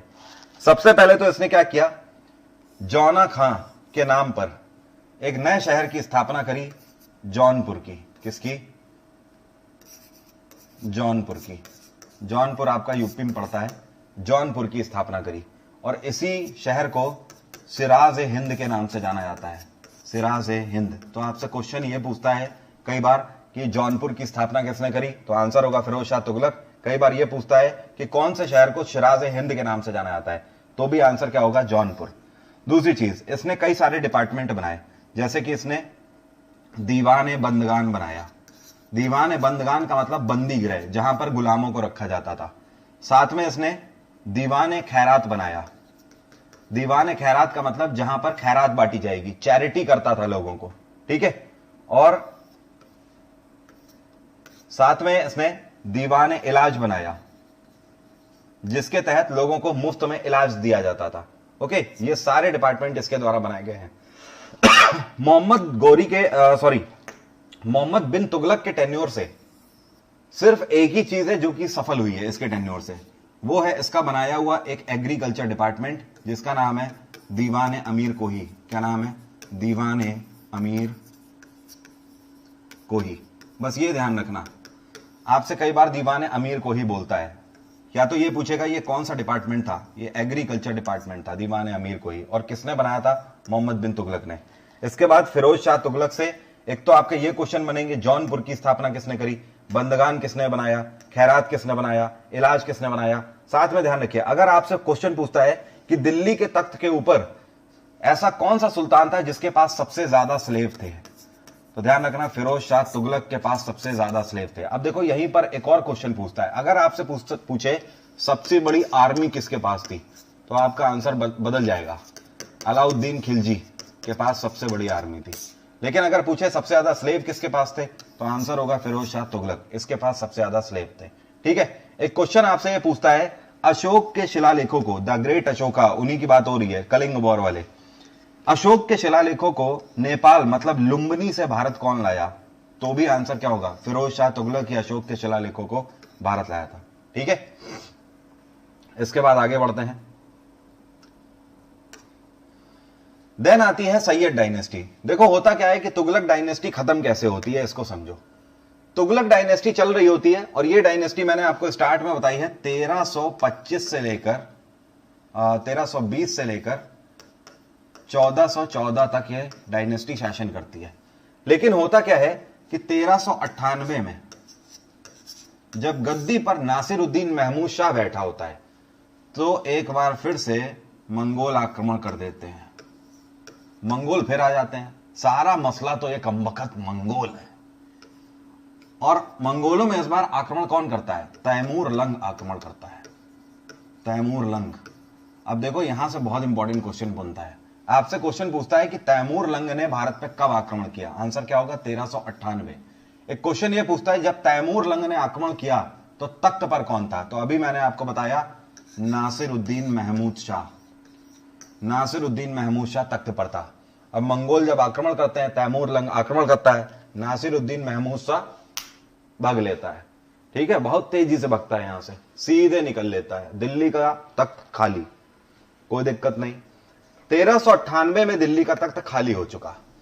नासिरुद्दीन महमूद शाह का एक गवर्नर होता है, और यह गवर्नर कौन होता है? यह गवर्नर होता है खिज्र खां। खिज्र खां को मुल्तान का गवर्नर बना रखा होता है नासिरुद्दीन महमूद ने। अब क्या होता है कि खिज्र खां को करीब पता लगता है महीनों बाद कि दिल्ली के तख्त पर तो आक्रमण हो गया, तो भैया खिज्र खां अपने सुल्तान मतलब नासिरुद्दीन महमूद शाह के बारे में जानने की कोशिश करता है। तो खिज्र खां को पता नहीं लगता है कि नासिरुद्दीन महमूद शाह है का। अब खिज्र खां क्या करता है भैया, कोई दिक्कत नहीं। अभी आपका क्या है कि 1400 स्टार्ट हो चुका है, 1398 में आक्रमण किया, करीब 2-3 साल निकल जाते हैं। अब खिज्र खां लगातार पत्र लिख रहा है, लेटर लिख रहा है, लेकिन जवाब ही नहीं आ रहा है दिल्ली से। दिल्ली के तख्त पर नासिरुद्दीन महमूद हो तब तो आएगा जवाब, जवाब आ नहीं रहा। अब खिज्र खां क्या करता है, कहता भैया दिल्ली चलो, देखते हैं भैया क्या मसला है, हमारे सुल्तान की तो खबर ही नहीं है। फाइनली जब ये दिल्ली पहुंचते हैं, तो ये दिल्ली पहुंचते हैं 1406 से 8 के आसपास।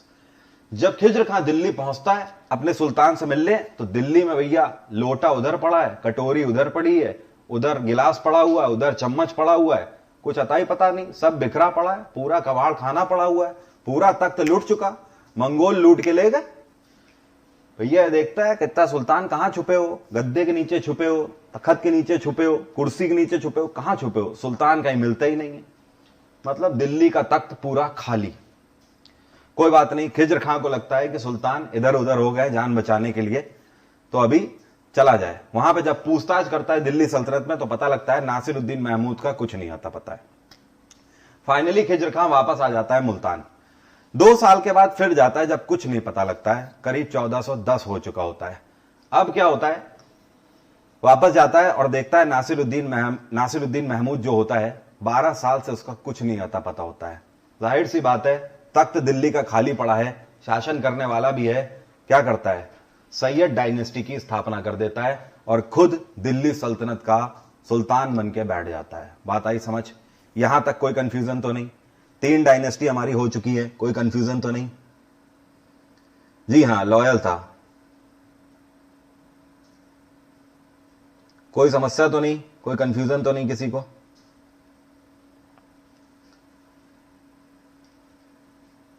ठीक है, आगे बढ़ते हैं। हाँ हाँ, यूपीएससी का बेस आप बना सकते हो, इससे बिल्कुल बना सकते हो। अब देखिए, खिज्र खां गद्दी पर आ जाता है। खिज्र खां से अब बनने वाले क्वेश्चन समझो हैं क्या।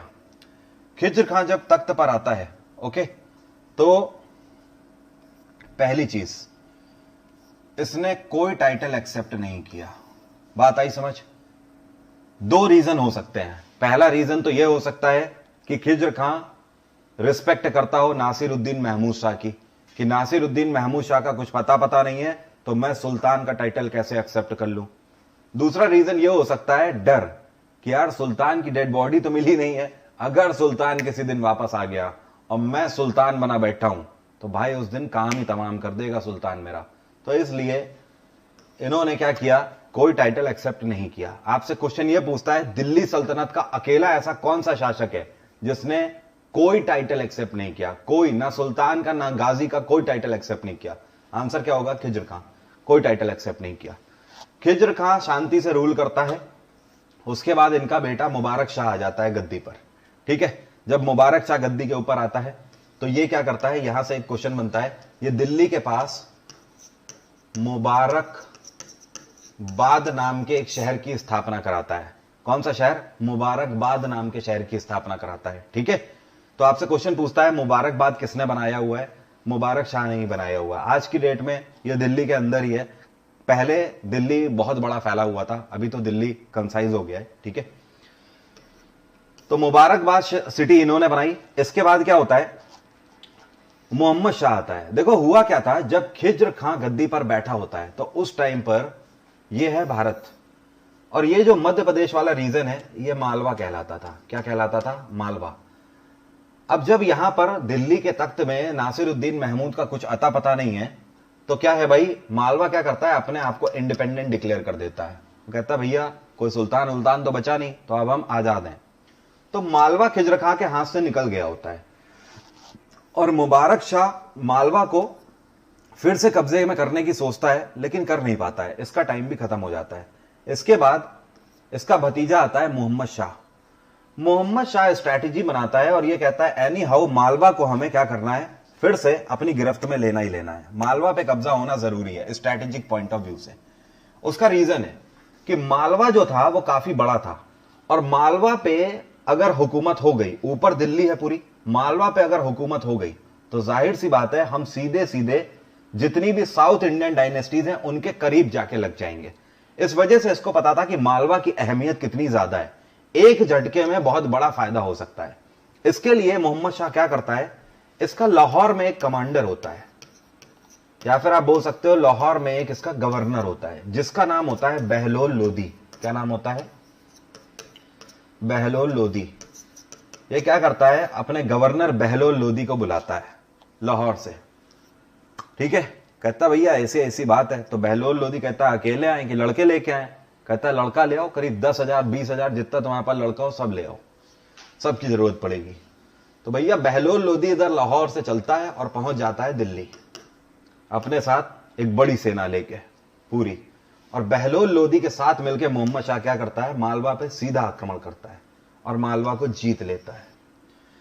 यहीं पर यह बहलोल लोदी से बहुत इंप्रेस होता है और बहलोल लोदी से खुश होकर बहलोल लोदी को एक टाइटल देता है। और यह टाइटल क्या था, बहुत इंपॉर्टेंट क्वेश्चन बता रहा हूं मैं, खान ए खानम का टाइटल था। खान ए खानम। तो आपसे क्वेश्चन पूछता है कि खान ए खानम का टाइटल किसको दिया गया था? आपका आंसर होगा बहलोल लोदी को दिया गया था, क्योंकि बहलोल लोदी लाहौर का गवर्नर था और इसने मोहम्मद शाह को मदद करी थी मालवा को जीतने के लिए। इस वजह से मोहम्मद शाह ने बहलोल लोदी को खान ए खानम का टाइटल दिया था। मोहम्मद शाह की उसके बाद मृत्यु हो जाती है, लेकिन मोहम्मद शाह और बहलोल लोदी के बीच में गहरी दोस्ती हो जाती है। बहलोल लोदी का दिल्ली सल्तनत पर आना जाना लगा रहता है। आए दिन मोहम्मद शाह उसे बुलाता होता है, पसंद भी करता होता है, और बहलोल लोदी भी मोहम्मद शाह की रिस्पेक्ट करता होता है, क्योंकि मोहम्मद शाह सुल्तान वाले गुण उसके अंदर होते हैं। मोहम्मद शाह की मृत्यु हो जाती है और मोहम्मद शाह का जो कजिन होता है अलाउद्दीन शाह, यह तख्त पर आ जाता है। लेकिन अलाउद्दीन शाह जो होता है यह एक वीक रूलर होता है, इसके अंदर सुल्तानों वाले कोई गुण नहीं होते हैं। और फाइनली बहलोल लोदी इस चीज को भांप चुका होता है, क्योंकि अब वो दिल्ली सल्तनत पर आना जाना उसका लगा रहता है।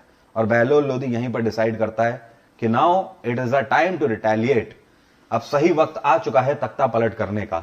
और ये अलाउद्दीन शाह को ही कत्ल करता है और 1451 में तख्ता पलट कर देता है दिल्ली का एक बार फिर से।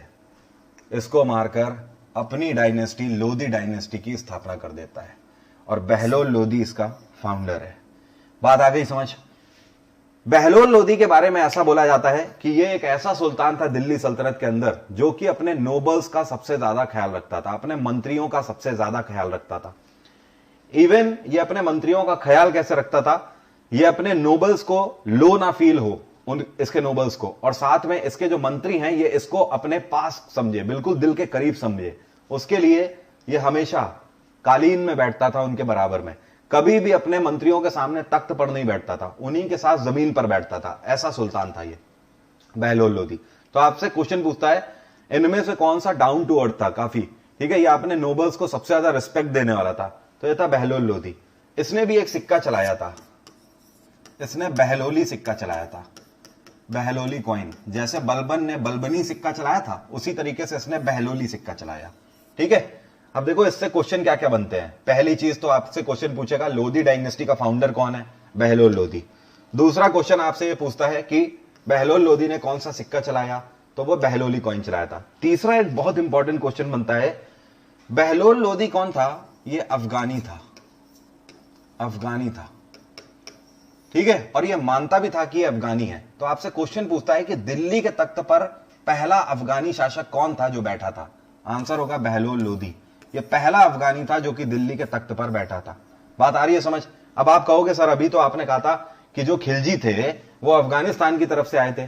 जी हां, मैंने बिल्कुल कहा था कि खिलजी अफगानिस्तान की तरफ से आए थे, लेकिन जो खिलजी थे वो आए भले अफगानिस्तान की तरफ से थे, लेकिन वो अपने आप को तुर्क बोलते थे। बात आ रही है समझ?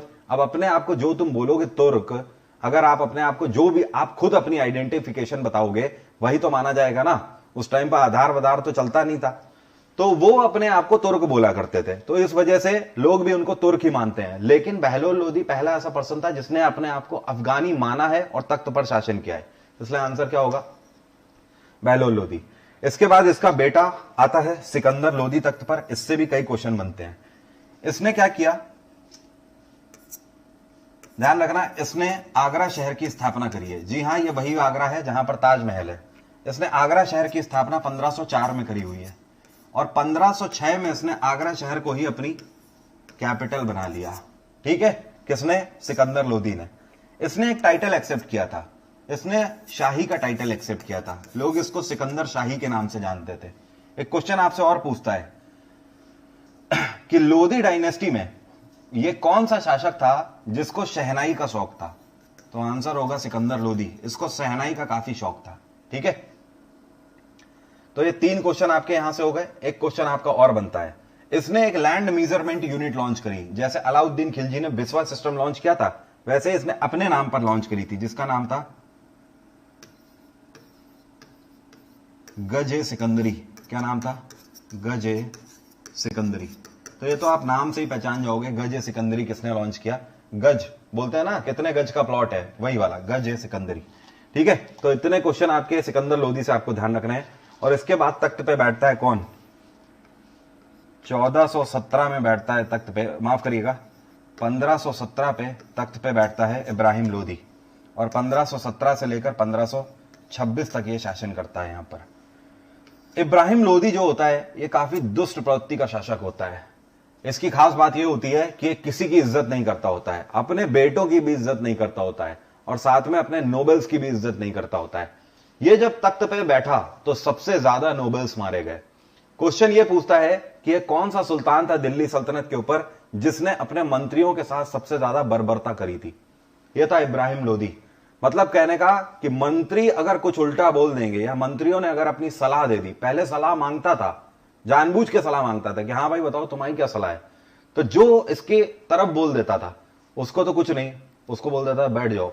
और जो बोल देता था कि इसकी जगह ये काम हो सकता है तो तुरंत कहता था तुम उठ जाओ, खड़े हो जाओ, यहीं मुर्गा बन जाओ, और कहता था मुर्गे को कलम कर दो।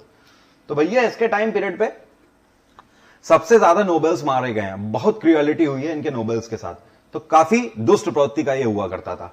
अब इसी के टाइम पीरियड पे यहां पर क्या होता है, 1526 में बाबर दिल्ली के ऊपर आक्रमण करता है और इब्राहिम लोधी और बाबर के बीच में बैटल ऑफ पानीपत होता है, पानीपत फर्स्ट। ठीक है, और इसमें इब्राहिम लोधी को मौत के घाट उतार देता है बाबर, और यहीं से 1526 से मुगलिया सल्तनत की स्थापना हो जाती है। मुगल सल्तनत, मुगल सल्तनत मैं आपको कब पढ़ाऊंगा, 9 मार्च को पढ़ाऊंगा। और जब मैं आपको मुगल सल्तनत पढ़ाऊंगा तो शुरुआत उसकी मैं यहीं से करूंगा एग्जैक्टली कि क्या सिचुएशन बनी थी, क्या इक्वेशन बनी कि बाबर को दिल्ली आना पड़ा और बाबर ने यहां पर आक्रमण करके मुगलिया सल्तनत की स्थापना कर दी। जब बाबर आ रहा था दिल्ली के ऊपर तो उसे यह भी नहीं पता था कि वो यहां पर रुकेगा भी और इतनी बड़ी डायनेस्टी स्टैब्लिश कर देगा, सल्तनत स्टैब्लिश कर देगा। लेकिन ऐसा क्या हो जाता है कि यहां पर बाबर आता है और उसके बाद इक्वेशन बनती है। ठीक है, तो आज की बात यहीं तक रहेगी, दिल्ली सल्तनत। हम लोग फाइनली 1526 तक पहुंच गए हैं सारे पॉइंट्स को कवर करते हुए। Bye, take care, have a nice day, अपना ख्याल रखिए और सुल्तान को मोहब्बत बख्शो। ठीक है, हाँ।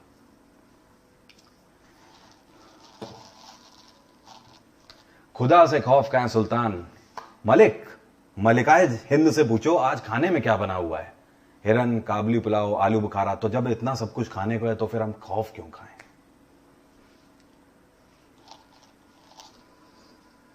चलिए आज की बात यहीं तक रहेगी। Bye, take care, have a nice day, ख्याल रखिए अपना। बहुत देर से मैं भी बोल रहा हूं, अब जाके डिनर विनर करता हूं। ठीक है, bye, love you all, take care, प्यार अपना बनाए रखिए। और अंसारी क्या हाल है, पूनम, सौरभ, सभी लोग बहुत बढ़िया बहुत बढ़िया बहुत बढ़िया। देखो फाइनली एक बात और बोलता हूं यार, देखो है क्या ना कि हम लोग जैसा किताबें पढ़ते हैं, इतिहास में कोई था तो नहीं, हर एक के अपने विजन होते हैं। ठीक है, तो हमारे और आपके बीच में क्या हो सकते हैं, मतभेद हो सकते हैं, लेकिन मन भेद कभी मत रखना। विश्वास इतना रखना कि वरुण सर के दिमाग में आपके लिए मन भेद नहीं होगा कोई। वरुण सर आपके लिए कुछ पर्टिकुलरली या फिर ऐसा कुछ भी नहीं सोचते हैं, इंटेंशनली कुछ भी नहीं सोचते हैं। हमेशा दिमाग में रखना, हमारे और आपके बीच में मतभेद हो सकते हैं। हो सकता है मैंने कोई और किताब पढ़ी हो, आपने कोई और किताब पढ़ी हो। बस बात इतनी सी है कि मैंने जो किताब पढ़ी हुई है वो आपकी एग्जाम में काम आने वाली है। ठीक है, बस इतना मेरा भरोसा है, और बाकी आप लोग बोल दो सुल्तान आपका भरोसा ही हमारी फतेह है। ठीक है, तो मतभेद हो सकते हैं लेकिन मन भेद मत रखना बस अपने बीच में। ठीक है, बात आई समझ, उम्मीद करता हूं समझ गए होगे। Bye, take care, have a nice day, bye.